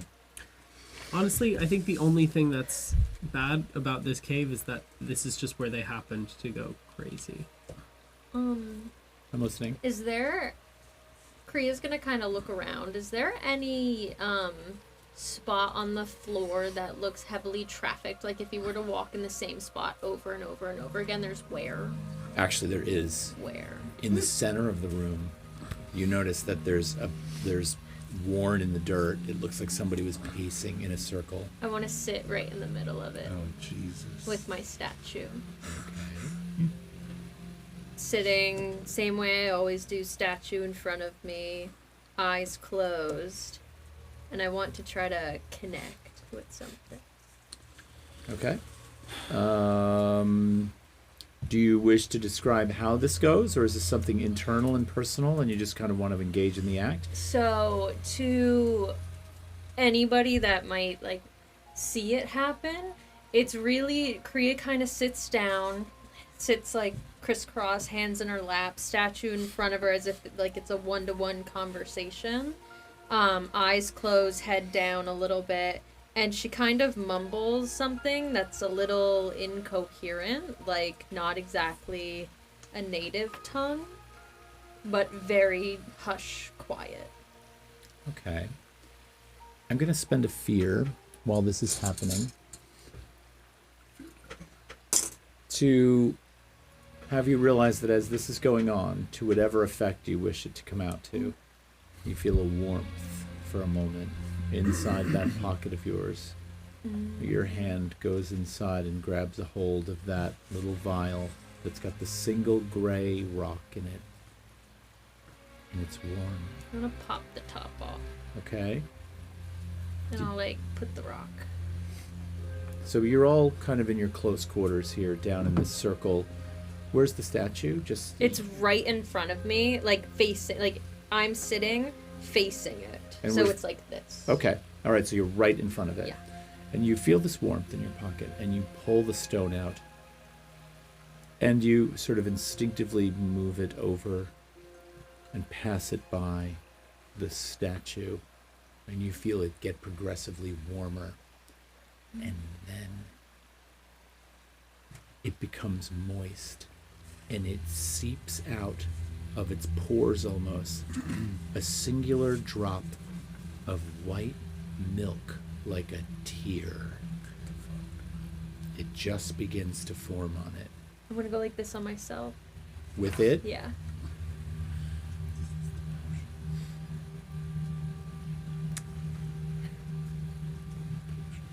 You feel what is sort of like an energy source from it, but it doesn't seem to take hold. So it does sort of smear across your head. You feel its liquid warmth at first and then cooling as you drag it. And something was there, but it didn't quite take hold. And so you take the stone and put it back in its vial, plug it, and put it away.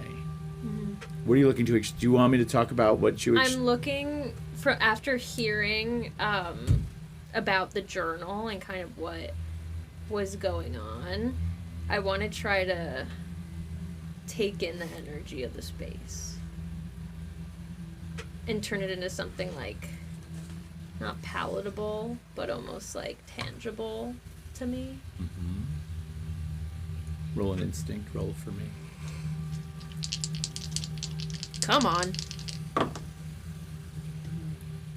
Okay, I'm gonna use my swap, one of my swaps, because I have two. I was just about to reach for that fear. Nope, die. I have two swaps, so I'm gonna do that because that would make it an 18 with hope instead of fear. All right, so one of your swaps One of my is swaps gone. is gone. And you mark your hope. And as you begin to channel this space, possibly drawing upon the energy from the statue that you typically use, also sort of channeling your own inner sort of arcane capabilities, you feel something very, very present. You feel an almost overwhelming sense of dread and despair washes over you like a wave. You feel,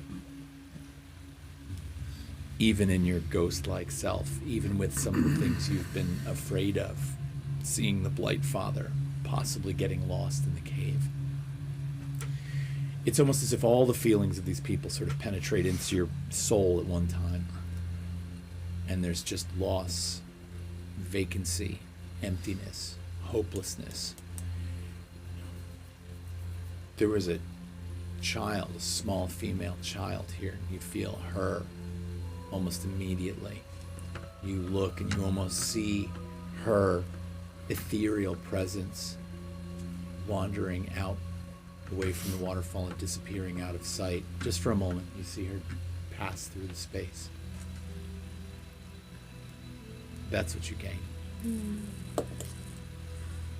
For like a split second, as these visions are kind of flooding, as they start, there's like a tiny twinge of maybe a smirk before everything kind of floods in, and that kind of vanishes from Kriya's face, and it kind of turns more focused for anybody who may have been watching.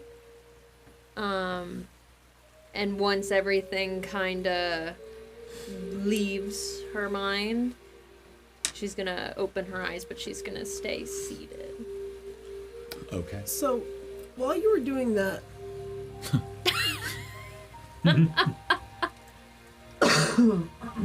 where has your cat been? Putzing around. Rest in peace. No, that's not happening. I promise. Whoa, my Bun! Bun Bun! Hello! Bun Bun, thank you. Aww. Nice, thank you. We love you, Bum Bum. Awkward family reunion vibes, anyone? With a hint of horror. Yes. Wait, Yeah. Yes, for sure. So I would like to use Nature's Tongue to make an instinct roll to speak with the cat. Nature's Tongue? Mm-hmm. Is that your experience, or is that actually a thing you have? That's an ability. That's that's your ability. Would you like me to read it? Please do.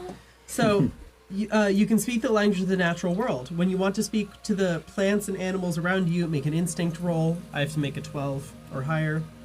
On success, they'll give you the information they know. On a roll with fear, their knowledge might be limited or come at a cost. Okay. All right. Speaking with Furball while I'm meditated out is crazy.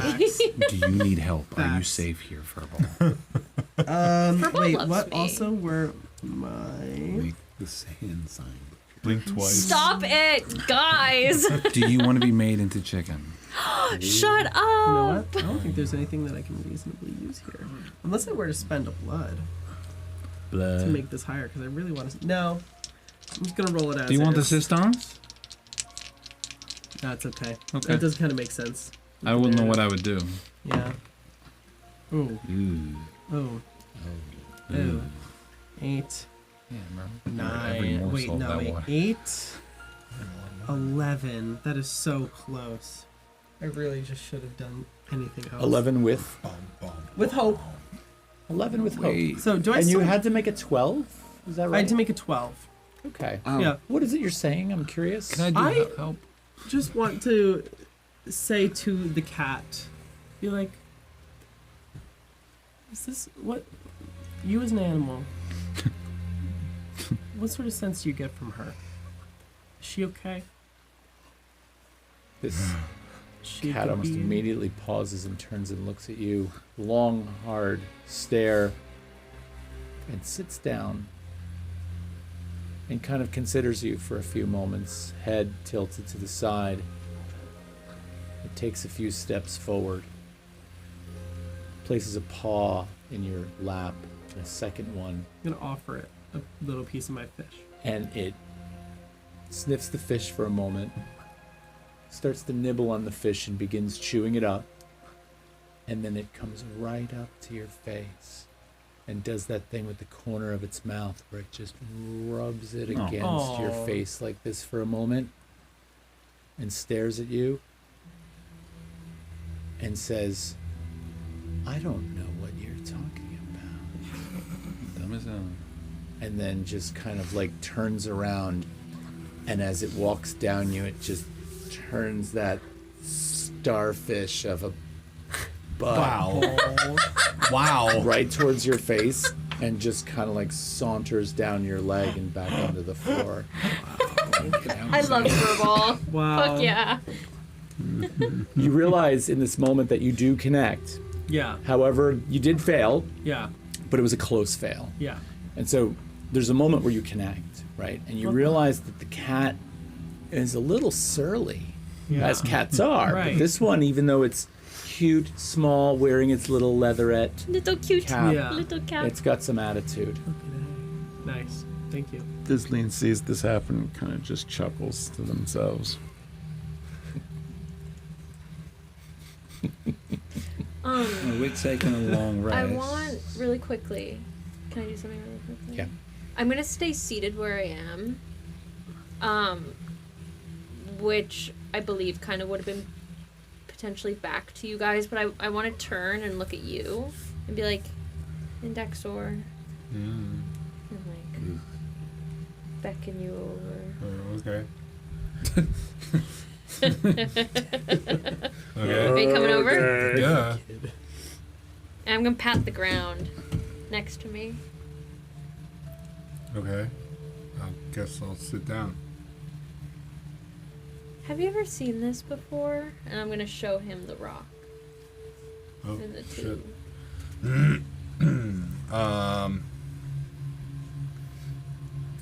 I don't know. Have I ever seen this before?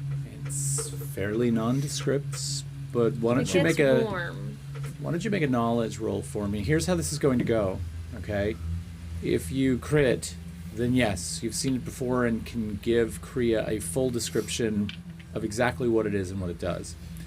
If you succeed with hope, you'll have a fairly good idea of what it does and be able to give her mostly a description, but there will be one thing that I tell you that is erroneous. If you succeed with fear, you will give her a description and with several things, and only one of them will be true. That's crazy. If you fail with hope, you will have seen it before, and you will want it for your own. Oh shit. And if you fail with fear, you don't really know anything about it whatsoever. Okay, so can I see it? Will you let me hold Yeah. it? All right, so I'm gonna take it into my hands and I'm just going to examine it. She said it's warm. Do I notice that? It was warm, but it's Was not warm. anymore. Okay. All right. I'm going to use my walking encyclopedia experience, and we're gonna roll for it. And you said it's a knowledge roll, right? That's correct. Come on, these have been pretty good tonight. Keep an eye. That's All right. not good. No. That's not good. Well, But you added your experience. I did. So that would be a 5, a 9, 17 with hope. Oh. Wait, a 5, a 9, 17 Yeah, with what? hope? My experience is doubled and it's a 4. Holy crap. So So it is good. yeah, I mean that was with a 4 and a 1, but So that's a success with hope. oh yes, cool. Very Well, I get a nice. hope. Give me info on my rock. My rock. I had like a beat to it. Yeah. info on my rock. On my rock. Is that going to be the My next rock. pop song? My rock. You heard it here first. There it is, right there. There's the beat. Okay. So remember, there's several things that Indexor tells you. Yes. One of these Is is inaccurate. okay. That I was gonna ask which one was this again. Everything that I'm about to say is accurate with the Except exception of one. one thing. Okay. Okay. Two truths and a lie. Yeah, it's literally. like two truths and a lie. And what I'm doing right now is trying to figure out the lie on the There you fly. go. Lie on the fly. Lie on the fly. So And that was horrible. you get a concerned look on your face because this is something very interesting to you, which you can't quite discern at first, but then you notice the porous surface of the rock, and you use your capability for sight being a researcher, you're actually able to magnify a little bit of your sight sometimes. And so you focus in and you see that this has a very porous surface. And you're able to identify this as it's a caster's milkstone. Weird. Okay. And this is a strange thing because you're not sure how or why the history of this thing is, like where did it come from? But you do understand that in certain situations, it is capable of producing a small bead of milk.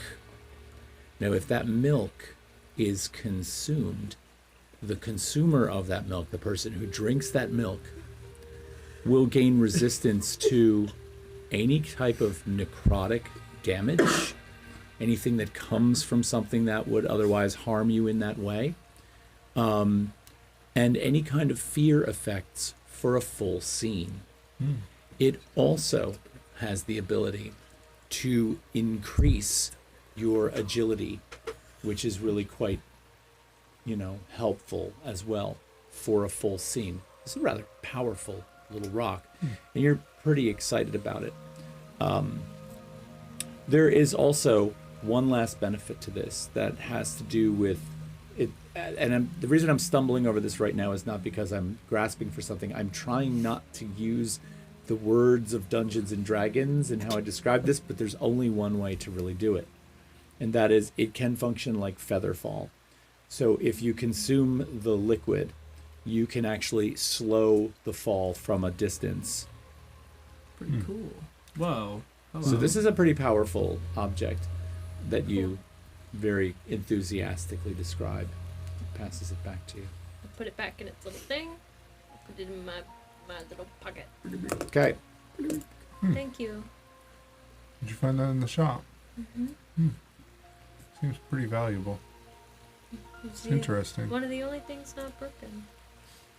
I found a book. Can I see it? I haven't read it yet. You could read it to me. I think I should read it first. I mean, you seem a little young, and this might be, it's some kind of love story. So I don't know what's involved in it. Okay. I know that Vicar might be interested in it, but it was. You can look at the journal if you want. Okay. I'll hand her the journal. Yeah. Cool. Does that rock smell like my rock? That rock does not smell. Okay. Well, I mean, you didn't really know that because you didn't really smell it, but I'll tell you the rock doesn't smell. Well, I would assume they should pop the cork on the rock. It's going to permeate a little bit. Yeah, you didn't pick up on anything really. Super smell over here. Exactly. Does that rock smell like my rock smells? Wow. What that rock smell like? So, Vicar, what were you saying when I cut you off with the journal entry? Why is there an attitude permeating? There was from no your voice? attitude. I'm sorry. No attitude. You my seemed ass. to throw a little attitude too. Did I? Too. Maybe. I don't know. I just thought that information was important, and I feel I don't know. I don't know if we're safe here. Clearly, that journal talks about demons outside multiple times, but.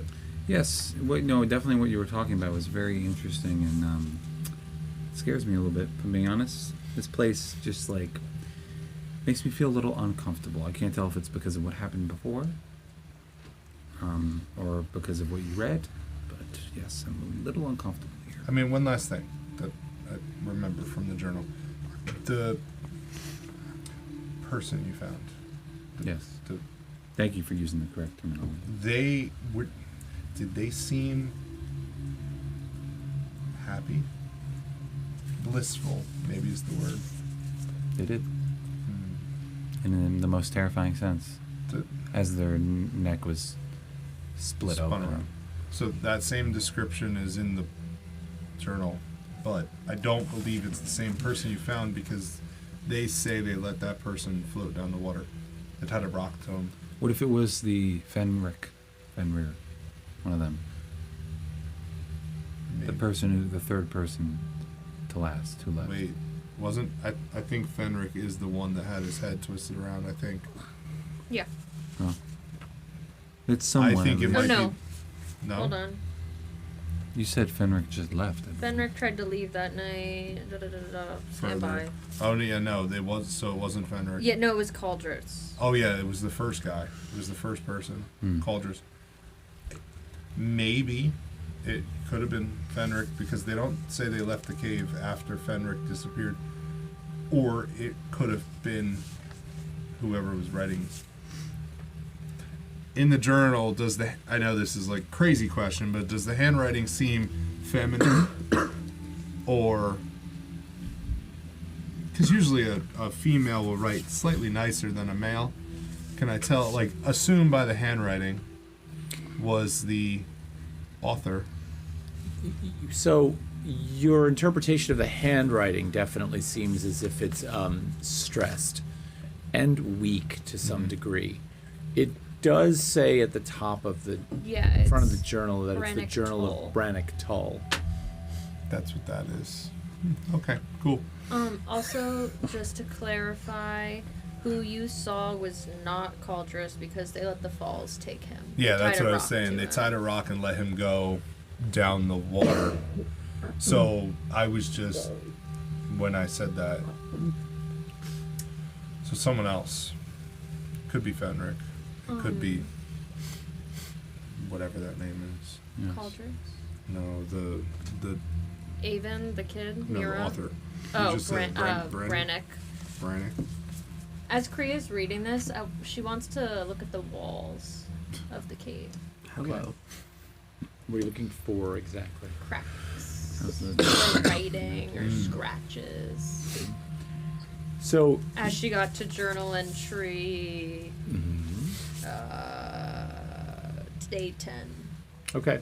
You spent some time looking around. And there's nothing significant that sticks out to you in that regard. I mean, there's a little bit where there might be scratches in the wall to maybe mark Days. some kind of passage of time. Yeah. But no cracks. Nothing of note other than what you might find in any given. Like, are you looking for something in a crack or? Well, just because it says, I think his mind cracked like the walls did. So yes, I mean, a cave like this, especially under extreme pressure Just from the has- whole earth breaking open. But nothing that's like dramatic. or, Correct. Like, okay. Correct. That's what she would have been looking for. Anywho. Thistlean? Thistlean walks over to Dexter, kind of gives them a little nudge. He kind of motions for them to step away from everybody else a little bit. Not far, just a couple steps away. So it's not too obvious. And produces a compass. Hands it to him, Dexter. It says, hold on to this for me for a minute, and if you need to find me, it'll point in the right direction. Is it pointing at Thistlean right now? Yes. Can I With walk around? Does it keep Confirmed. pointing? Yes.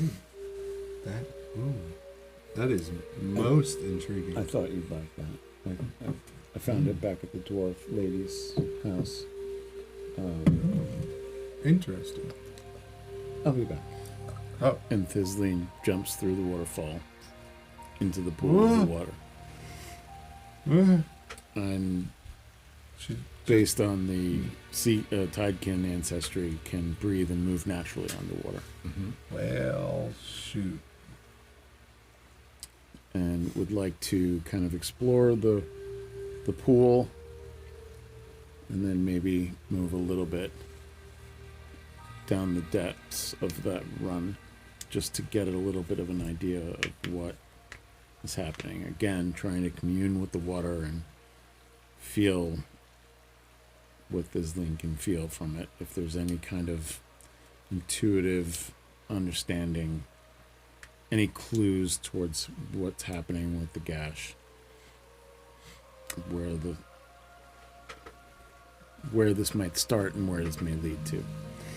So you jump into this frigid, icy cold pool, Underwater you go, eyes open. You begin to sort of look around in the dark, which is almost impossible to see. Your feline eyes are able to see a little bit more than normal in this space. At 2 points, there were shadows that kind of went past you, and you realize that there probably are some other steelhead that are living in this pool. The pool is several feet deep. I mean, it's probably close to like 9 feet deep or so. So it has some depth to it. So you're swimming around in there a fair bit. So you spend some time here, and you just pretty much confirm the fact that this is a lake from above that's draining out. But then you get close to the far edge where it seems to like roll off the edge of that rock and down further in. And there is part of a crag there, so there is some depth and some force that's pulling in that direction. I want you to make either a strength roll or an agility roll for me as you approach that section. I'm going to make a strength roll. Oof. Oof. Oof. That is... Oh, this is bad. I'm going to use a prayer dice on this. So that I've got a... Let's see. This was a 12 with hope. A 12 with hope. You go ahead and mark that hope. But you realize as you swim close, and given the darkness, and also given the fact that this crag funnels down into almost a V, pulling the water away from the edge of this cliff in a sort of very turbulent and forceful way. You're also sort of straining eyes to see what's there, what's the movement, ascertain what's going on. You don't fully pay attention to that force, and it pulls you right over the edge, and you find yourself swept into a current momentarily, moving rather quickly. You swim and paddle with as much might as you can, but you realize Tail is flapping the back tail's and forth. all over the place, and you realize that the direction of your movement all of a sudden takes a steep downward turn. Just to cut for a second to Indexor, all of a sudden you see the needle on your compass go like this, and you kind of plummet downward and to the left in like this chute of water. For a moment, your body breaks free of the water because you are in a full vertical decline. Instinctively, all of your appendages straight out in like a fall, and then with that, the water sort of flows back underneath you, and you come in and splash down into another deep pool. By your guess, you've fallen at least 80 feet. Oh, Jesus. Down into a pool below. Now, in that split second that you sort of came out of the water, you scanned very quickly around in your area. And to your left, just to the northeast, a good distance, you see a rather prominent orange glow. But you're sucked back into the water too fast to see what it is. You splash down in this pool, and currently you're safely tucked into the confines of this space. Now, what are the rest of you doing first? You see, all of you see Thistlean leave and smash through the waterfall out into the pool. You all saw this happen. You're still here? Yeah. Yeah. I want to pull those mirrors out again. I'm going to pull the one I found. The more recent one that I found, where I look normal. I'm going to be like, you look normal, right? Yeah, I look bad, but yes. Okay, no, yeah, I look like me too. And I hold up the other one, which I'm still flashing back and forth. I'm like, you're technically like two things in one, right? Sadly. Okay, alright. Are you normal? No. No. You are not. And for a moment, when you look in that mirror, for the first time, you see the face of Amelia. Like, I'm gonna punch the mirror. and it looks exactly the vision you had when you were waking up from death. That is the scariest thing that could have possibly happened. I'm going to punch the mirror. Can I roll against that with instinct to pull it away? Yeah, you can have a contest roll here.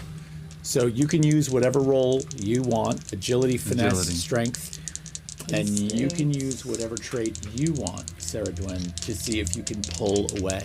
And I am upgrading this to a D20. I'm going to make Vickers roll an attack roll. Your roll is going to be a reaction roll. Reaction roll, okay. I'm doing that with This was buns. I'll tell you that. So, Vicar, what did you roll? Not good. Ooh. Yeah, that's pretty bad. I did not need this D20 to beat that. 8 with hope. 8 with hope. Go ahead and mark the hope. 20 with fear. All right, so you all of a sudden see Vicar recoil, pull back to punch the mirror. It's like an instinct almost. Yeah, and you're able to... And I know my sister. I'm just like... Why would you show me that? Okay. All right. Okay, hold on. It's a very special mirror. Don't punch it. I'm gonna tilt it again so that you can see my face in it. Oh wait, but that will show. No, I won't see myself. No. If you're angling it No, but if correctly. you're seeing my face in the mirror, that just shows my face as it is, right? That doesn't. Does it? The wooden mirror? No. The special mirror. It showed The flicky, me flicky. Just your my face, but that was just I me. kind of want to. That was So the one that I look different in, she's now angling it so I could see her. Does she look different? No. Sister, I don't know Can what you're I- trying to get at, but can I don't like this. Yeah. Come here. But I'm gonna, like, scuttle over. But you saw something. You saw Amelia. Yes. Right? I saw Amelia. Okay, I'm seeing I guess. Brecknell. I'm seeing my face then Brecknell's. What do you see? Everyone's playing with this fucking mirror. So you take a second and you look in the mirror because you see all of this tension, all of this strangeness that's going on. And you glance into the mirror. And the only thing you see is not that different from who you really are. But you do sort of see the ghostly image of your ghost self laid over your physical face. Just for a moment. It's just kind of like flickering there for a minute.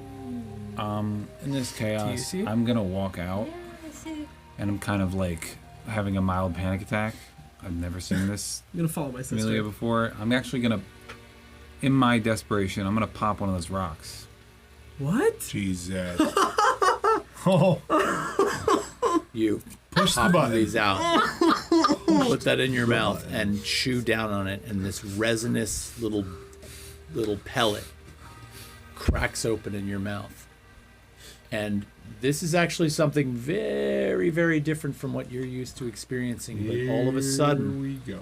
your hands feel this surge of energy, and out from the tips of your fingers pop Amelia's claws. And they just pop. Now you yourself Yeah. are still Vicar Yeah. with Amelia's claws sticking out of your hands. Yeah, but I get like a little growl in me. Okay, so your voice is mildly affected by this. And hang on, I've got to find my so you also have your sensory like perceptibility changed to that which is Amelia's.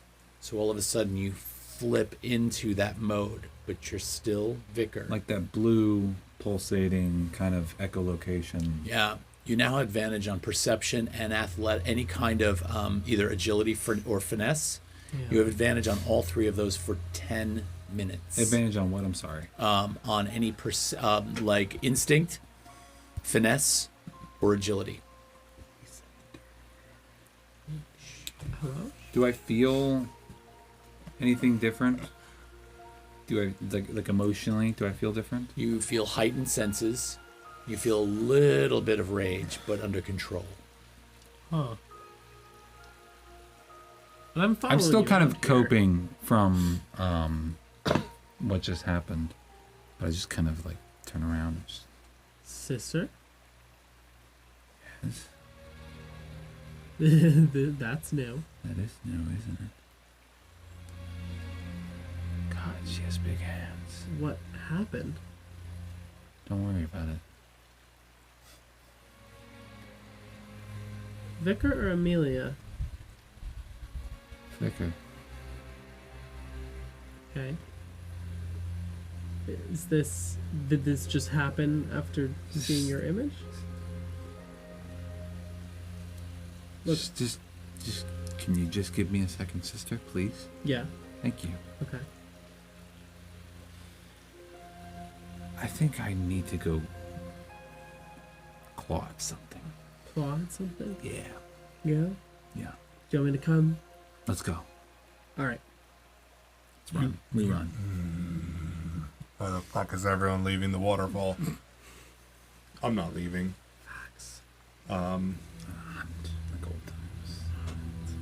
You guys just left. All right, so you're going out through the waterfall?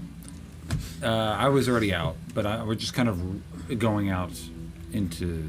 That pool is out there. Are you running out onto the space of land next to it, or into the pool? It's our fault. Yeah, It is. I need to go hit something. I'm just there kind of just like to keep her safe. Okay, so land or water? Pick one. Land. Land. All right, so you sort of run out from the waterfall into this space looking for something. Going to come back to you in a second. Thistlean, what's your response to all of this? What are you doing now that you're down at the bottom of this pool?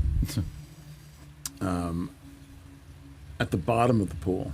Well, you're at the base of this long secondary waterfall. I'm going to try to swim this pool, kind of get a feel for how large it is, and very slowly kind of Apocalypse Now style kitty kind of just like surface up enough to see and scan around, hoping my eyes can kind of adjust to the darkness and just kind of do a 360 tread of water to see if there's a shoreline or if there's anything around or if I see that glow again. As you sort of begin to very slowly surface and you begin to scan, yes, the glow is prominent. As a matter of fact, it's the only thing that's allowing any light into this space whatsoever. The gentle ripple off of your face as you sort of surface is all from that orange light. It's prominent. So you lift your head a little higher because you notice that the rock that sort of forms this pool has a slight lip to it, so it's a little hard to see over from your vantage point. You push your head up a little bit higher, and you see maybe 300 yards away the brightest source of light you've seen since you have been down here yet. It emanates from the east, and it almost looks like the entire side of this mountain is wide open, like this huge cavernous opening. You almost swear you see a series of figures marching either in or out, but you're too far away to tell. But this is clearly a change in the landscape. It is clearly a change in everything that you guys know. That's the home base. The home base. There is a drum that you hear in the distance as well. You've been hearing it since you were in Fur Post in the distance, and now it's a little bit louder.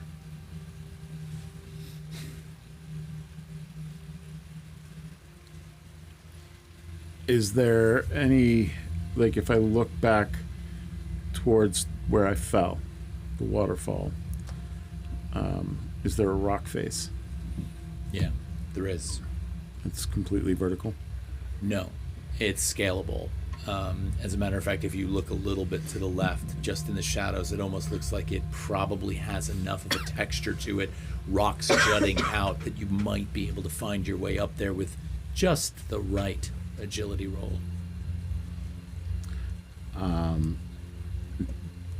Mainly that's what I see in the space, right? It's the light opening up, and then behind me the darkness, Yeah, like the scalable. it's so dark, it's hard.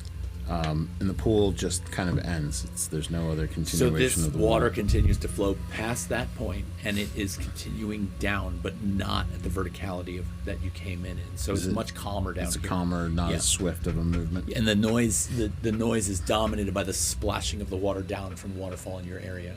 All right.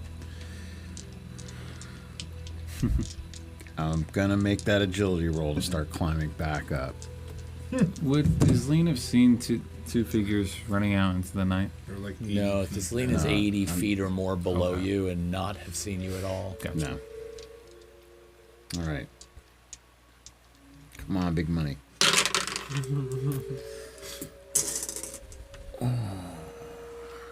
Yeah. Why? You can, Why you do that? You can take it. Go ahead. Wow.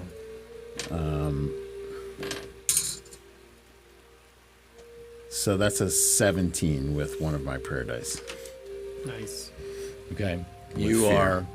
You are pretty ably capable of climbing up this thing, especially given your history with, this type of surface. So you slowly make your way back up, the waterfall rushing by on your right, filling your ears with its sound. And it seems like a good 6 or 7 minutes to climb all the way up this 80 feet, probably because you're trying to find footholds. But eventually you get to that very spot and you can almost see the volume of water pouring out of this thing at this point. And it's no wonder you got swept away by it.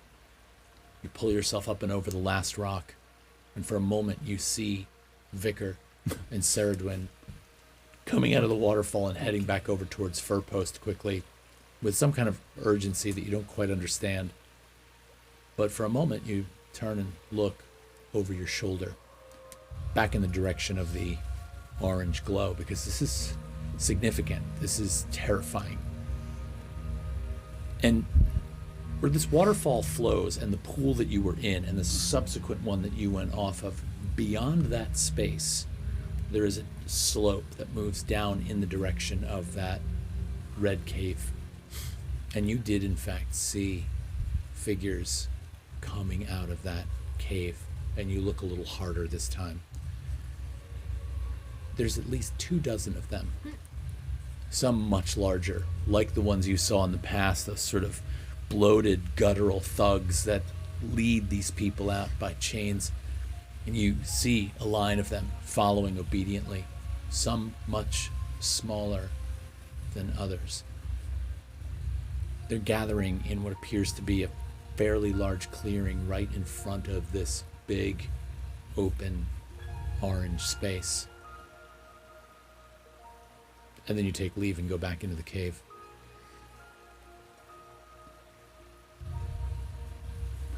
What are the two of you doing? You have to go out and hit something? Yeah. Yeah. Well, there's nobody around. So are you trying to, tear up some structures or... Sure. Yeah. Okay. Furniture. Yeah. All right. Get some rage out. There's plenty of debris around, so you spend some time chaotically ripping things to shreds. The new power that you find in these claws is And in fact, significant. what I'm doing is I'm finding throwable pieces of things. And as she's just going around tearing shit, I'm gonna lob them up in her direction. Yeah. So she can just fucking swat them down. In a weird way, we're channeling our old, hunter-esque roots where we used to go on missions together and, get our anger out. And Right. I'm kind of learning how to use this new ability, in a sense, maybe some sort of working togetherness with me and Amelia. Right. So that's the overarching picture of what's And happening. this does sort of have a root. Yeah.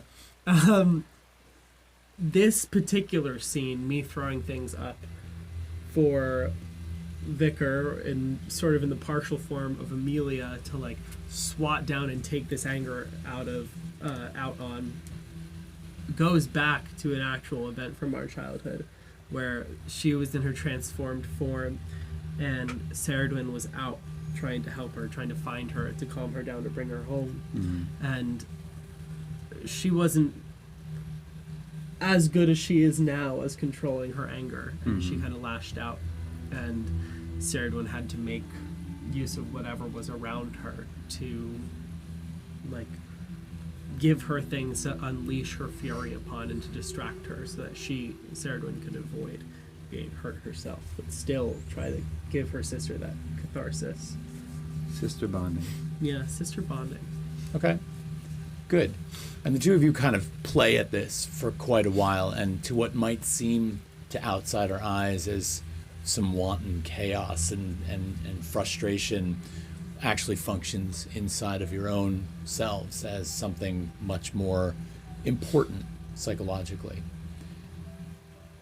What are you doing in Dexor? Well, now that half the party left the cave, essentially. This is what happens when you don't talk about your feelings. Wow. Really? Really? I mean, when they... I tried to circle back to you. Okay. All right? Yeah. When they just, like, ran out, I'm just going to look over to Kriya and just be like, they left us? No. No idea. It's not the first time. Well, but I know Thistlean said that, you know, they were going out for a little swim. I didn't think cats liked water, but Well, this they're thing's not full half cat. cat, Catfish. half fish thing. It's weird. But I'm gonna go over to that pile of laundry rags, and I want to look for whatever was glowing earlier. See what I find. You move these laundry rags aside, and you don't find anything except what appears to be a leaf from a tree. Now, what's strange about this is trees in the northern regions of Afari are not common. Okay? But here is a leaf dried, like almost press dried from like a book. It's brownish orange, and it has two very prominent fold marks in it where it looks like it's regularly folded up. Now, it's not crumbly dry. It's got a little bit of a pliability to it. Okay. And there it is, folded on the floor. I'm gonna pick it up. You reach down and carefully pick this up, and instinctively you just kind of unfold it a little bit, and it begins to move.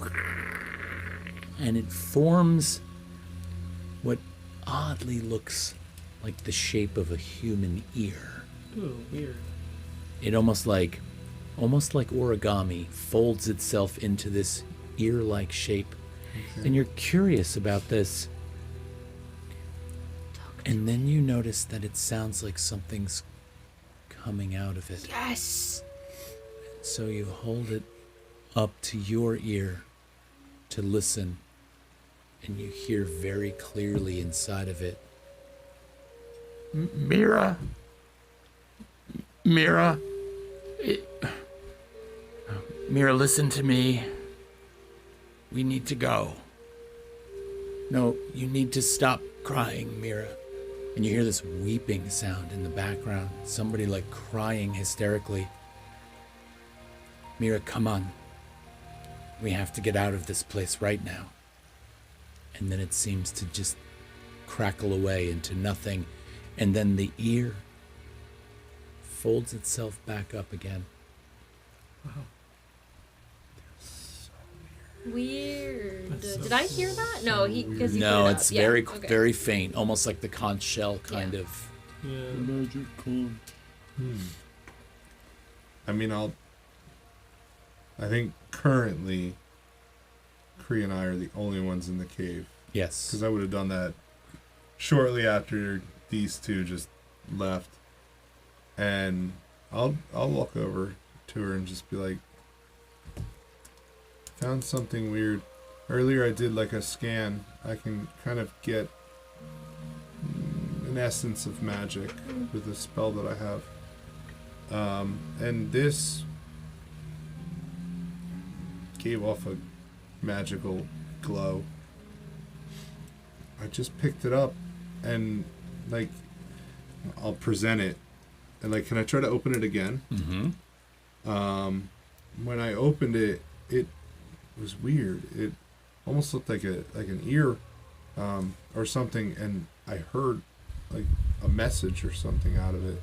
Does it do it again? So as you open it up and you're showing it to Kriya, it almost seems to want to take a form. So it takes that form as you're talking. You're sort of opening it, but it seems to have like a memory, like it wants to fold a certain way. And then you start to hear something again. I want to listen to it. Can we both listen to it? So you put your heads down to it, and you hear Indexor saying, I found this thing on the floor, It's the and it last almost thing. feels So like weird. it has a... It's it's the exactly last what you thing. just said. Interesting. So it's like a It's the last thing it heard. it's like a recorder type thing. Interesting. Well, what I heard was someone telling Mira that we had to go, and you've scanned the journal, so you know that that was one of the people.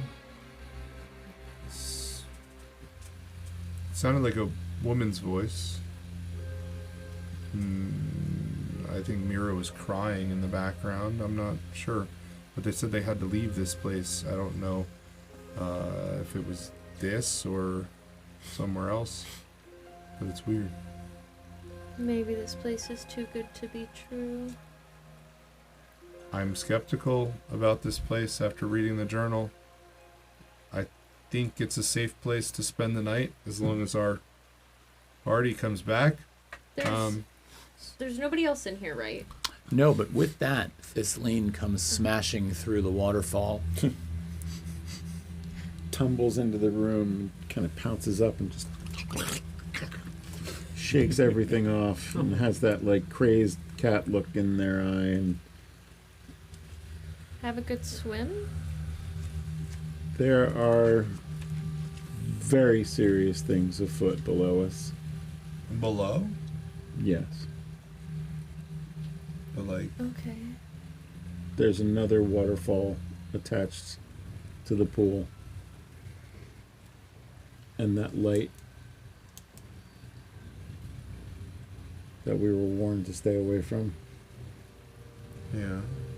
it's down there. Down the waterfall or further away? Yes, down the waterfall and off to the east again. Oh. There's to the it east? seems like a There was a little note that Portal. I found that said to avoid the east at all costs. From Bumbo. yeah, that's most likely why.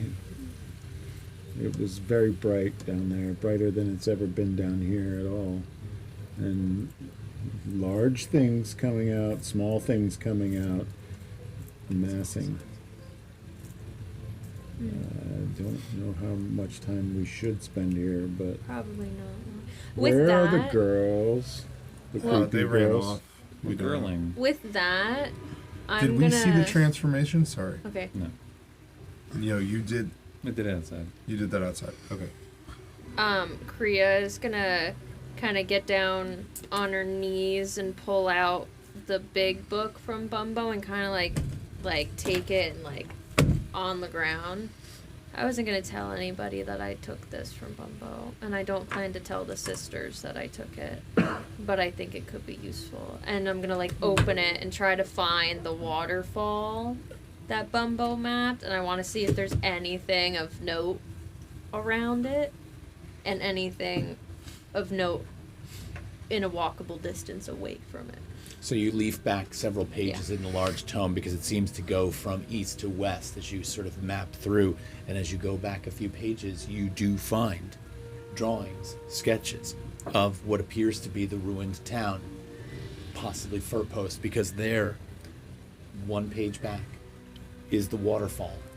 And you actually even see references to a couple of the people and some jottings, a couple of the names from the journal.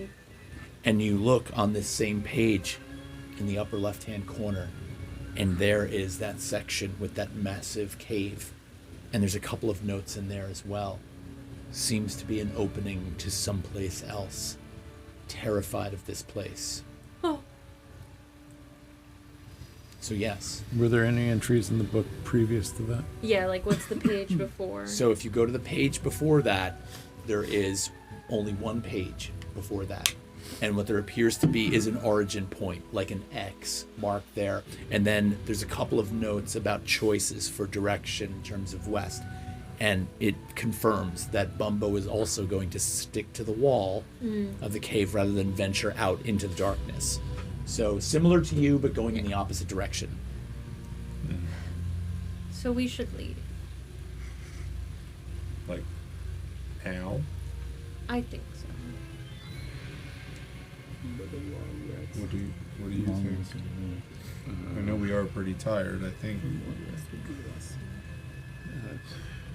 Well, if we don't feel safe about the cave, There's other houses. which seems like a good hideout, but we don't know if the cave itself is safe or demonic or what. We could go back to the dwarf's house, Yeah. She seemed to have slept there quite a while. maybe. Wonder when the girls will I be back. don't know about either of you, but I could really use a fire. I'm cold. Well, you just went swimming in the Arctic water. I know, but I needed to do something, find something, see something.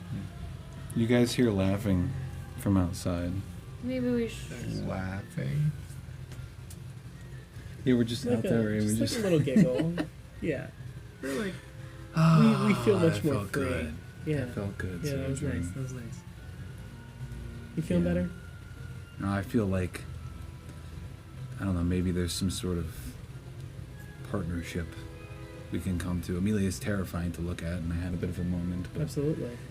But- It's exciting that you guys can find the little bit of common ground here. yeah. You know, you guys despise each other. And look, I'm really sorry Okay. about the mirror. No, it's okay. Maybe I could talk to her through the mirror, Who's to say? you know? I'm going to spend a fear, because as you're having this chuckle together, over the sound of the waterfall, you hear the shriek of a woman's voice, like, ah! As you, that didn't come out the way I wanted it to. Could have been a lot better. That was great. My voice is tired tonight. That's what helps.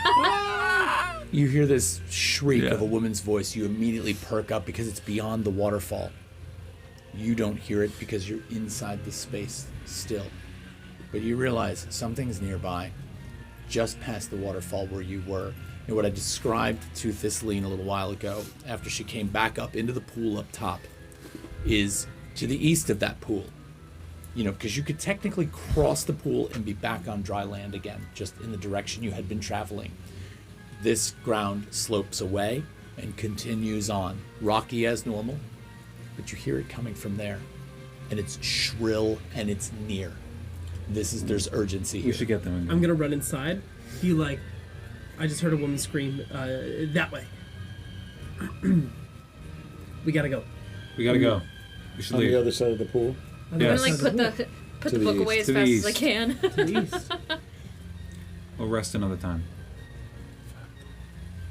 To the east. Come on, what are we doing? Well, Let's go.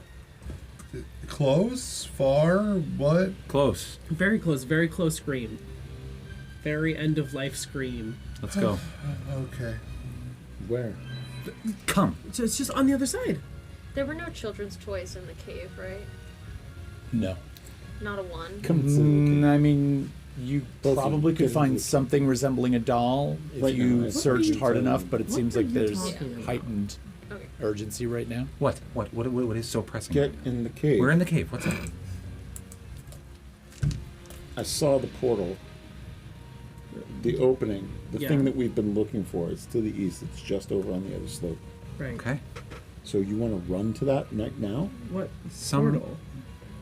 There were things coming out of it, light, like unlike anything we've seen down here before. This scream was close, right? Yes, Very close. fairly close. It was able to get over the din of the waterfall, which means it's got to be close. And it's it loud. it was right here. Like we could hear it over the waterfall. It's right here. Right here. So you want to investigate this Yes. after we've investigate. As a been- group. Either Together. Either we're investigating this alone, or you come. It's happening. But when you described the light, It's figures were- huge. but the figures were small, correct? It was further away, but Okay, well, we know that that's that way. But maybe we check this out. We can be very careful. Do not have a good feeling of this. We are all in severe need of replenishment. I'd rather sneak up on it than it sneak up on us. Facts. Holy shit, yeah. And with that, I'm dipping out. I'm also dipping out. You're dipping out. You do need some. Milk. This is bad. We need I feel some like this milk. is going to be a really bad idea. Wait, you didn't fix that on a short rest? No. What did you do? Yeah, no, I don't know. But it just What did you makes do on sense your short for rest? Sardwin. Todd wants us to go this I way. took one of them Todd, off of Todd's it. gonna Todd leave a needs us to go cliffhanger. this way. Yeah, Todd needs this to get us to the How next did He you needs do us. just one? I got rid of Am I my that stress. predictable? Oh, you got rid of strike. Aw. Oh, buddy. Yeah. Oh. Todd's like, I'm trying to end the session. Let's go. Fuck, man. All right, I'll go all night. we're outside and going, man. Yeah, let's go, might team. lose my tech assistant, Urgency, but- team. Urgency. I said I would go with you. I guess I'll go. Fine. Furbal's getting put back in the baby Buren. Yeah. So out you go. Is there a way I can jump over the water?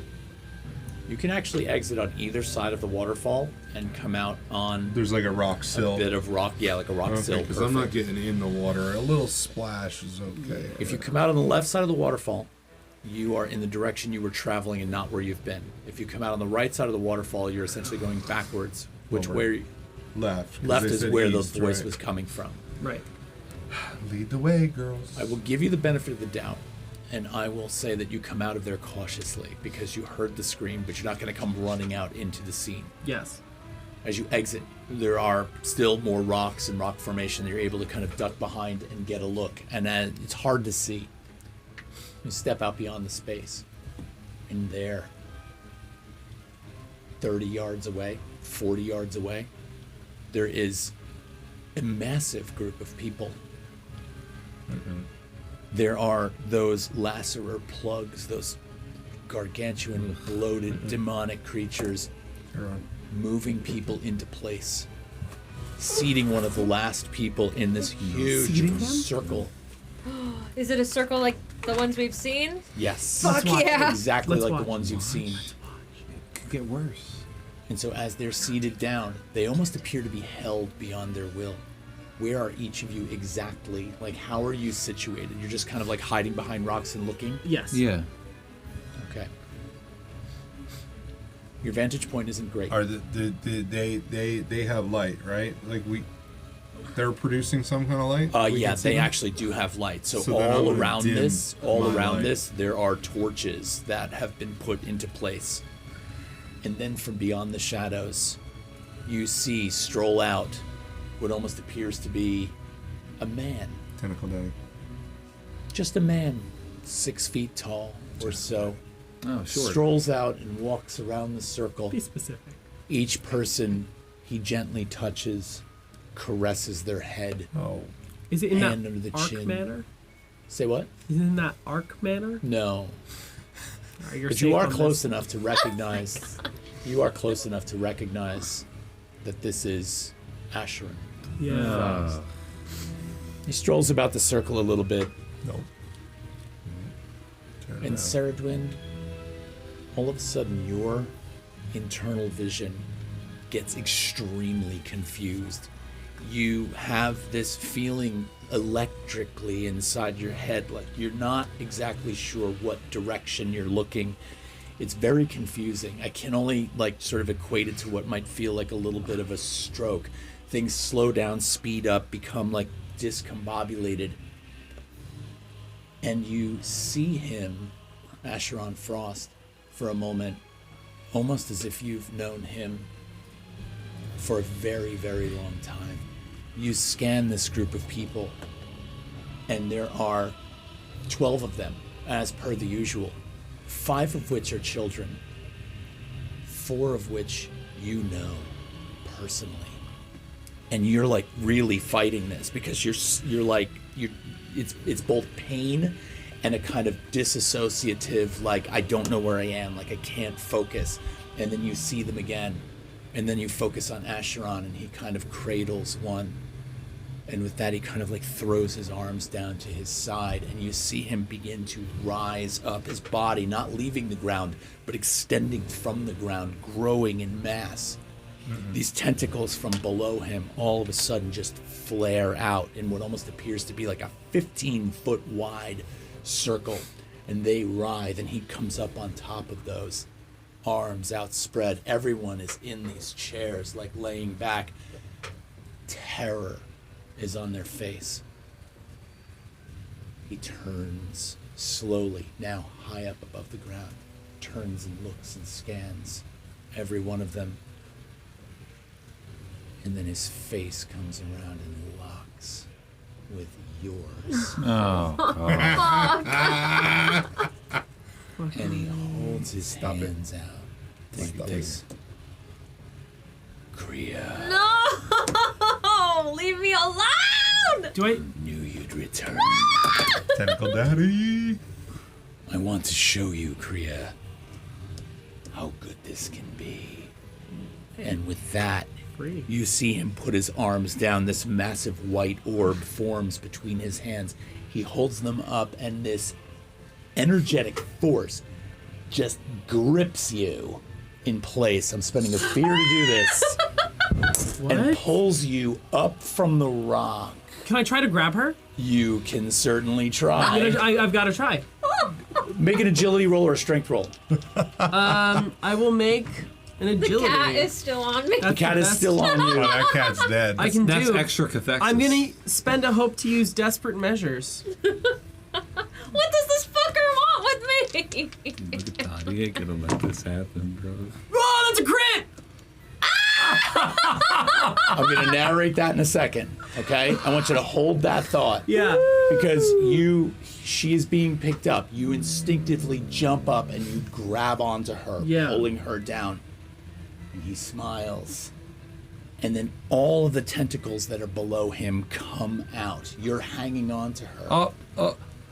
Can I pull my sister away Can you pull your sister away from what? from Kriya? Fuck you forever. I mean, sure, I'm not going to stop you, but Okay. I'll tell you what. Strength contest roll, and then I'm gonna finish this up. The crit! I mean, this is a crit. I mean, this is kind of like But the crit was to grab Kriya. right. Right. It's a completely different action. But to like hold her, If you want to do keep her it, from going. I made the effort to Well, you to can- grab you. You can try to hold me down too. Sure. Yeah. Okay. Go for it. Yeah. Okay. Well, Well, Bye, sister. that's 8 with fear. Okay, so here's how we're gonna do this. I'm gonna take my fear, Love this. and as you reach up to try and grab Saradwin, the Blight Father sees this act, pulls out another one of these spheres, fires it down, and grabs a hold of you at the same time. Now you have With to that failure of choose, fear, you are now sister. held aloft Damn. as Saradwin yanks Kriya down to the ground. He's got you in the air. I'm gonna go grab her too. I'm done. He pulls Done. He pulls Vicar Shut your forward mouth. now. Like, and Vicar's just like up, fully erect like this, floating. Fully what? Holy what now? All of the tentacles from the Blight Father come out, move across to all 12 chairs, and right Oh, up into yeah. each There it one is. of these people, You're fully and they erect, immediately arch backward, and you can see him begin to sort of glow from within as Wow. his whole entire torso begins to like inflate. In one hand, he's got Vicar in the air, like an angel, like glowing, like light, like this. The energy gets sucked out of all these people. You see them actually begin to just deteriorate, first drying out, pulling down to the ground, almost becoming like melted wax into the ground all around these chairs. They almost evaporate. And then all of a sudden you feel the ground. Yep. Fucking Everything called it. begins shaking, rocking. Boulders begin falling from the sky as the ground splits open wide. I want everybody in this room, except Vicar, to make an agility roll. I'm safe. And I'm going to tell you right now, the DC on this roll is 20. Agility. 20 agility. This is fucking Can I shout something? bullshit. Make your agility roll. I'm spending Well, Yes. spending a blood. You needed that. Ooh, so bad.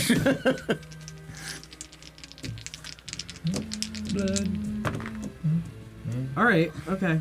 Nope. That's he won't want to agility. lose me. Agility. It's 15 with fear. 15 with fear. Clear you get? 13 fear. 13 with fear. Indexor. He's not gonna want to lose me. He'll Facts. grab me. Facts. 16 With fear. jackpot. Daddy will save you. Daddy will save. Okay, so you will mark a stress. Wait, wasn't that a reaction? What? Wasn't that a reaction? Facts. Nice. Take him back. I don't know, because it's like an effect, right? Sorry. It is really a reaction. Yeah. Do I take the fear? No. No. How much fear do I have if I don't take the fear? 7. Fine. Mark a stress. Everybody else? Wait, I mark is that what the thing No. was? No. Thistlean is marking a stress for succeeding with the crit. Everyone else failed. Yeah. I'm trying to figure out. Everyone else is taking 28 points of physical damage. Fucking A. I'm gonna mark an armor. That I'm make gonna mark an 2. armor too. Because that's double damage. Holy shit. Yeah. That hits double damage. Okay, so here's the last thing I'm going to say. All right? Could I scream something? You can scream something in the absolute chaos. I'm gonna scream, "You can have me." Wow. Excuse me? Wow. Do not get groomed. You said 28. Yeah. You scream, "You can have me." Yeah. So, 2 things are going to happen here. Vicar is held aloft right now. Everybody in this circle has gone away. And what happens all of a sudden is you scream, "You can have me." And the Blight Father turns and looks at you. And he's like, "This one has so much more emotion to give." And pulls Vicar down through the space and turns and moves away down the cliff. Vicar completely stolen from the party. That's crazy. No rolls. And that's where we're going to end tonight. I'm always like dying. What do you want to roll for? You Escape. failed. bro. Escape. You tried to thwart a crit and you failed in the attempt. You're never coming back, Vicar. Vicar's dead now. Can't say that for sure, but we will see. Anyway, You had to all to you guys run out there, this there. was awesome. Thank you so much for watching. Thank you so much for your support. If you haven't followed the channel yet, please do. Go back and check out all the other episodes. And we'll see you next week. All right, we love you guys. Thank you so much. Bye-bye. Have a good night. Take care. Wow. Listen, I'm trying to save your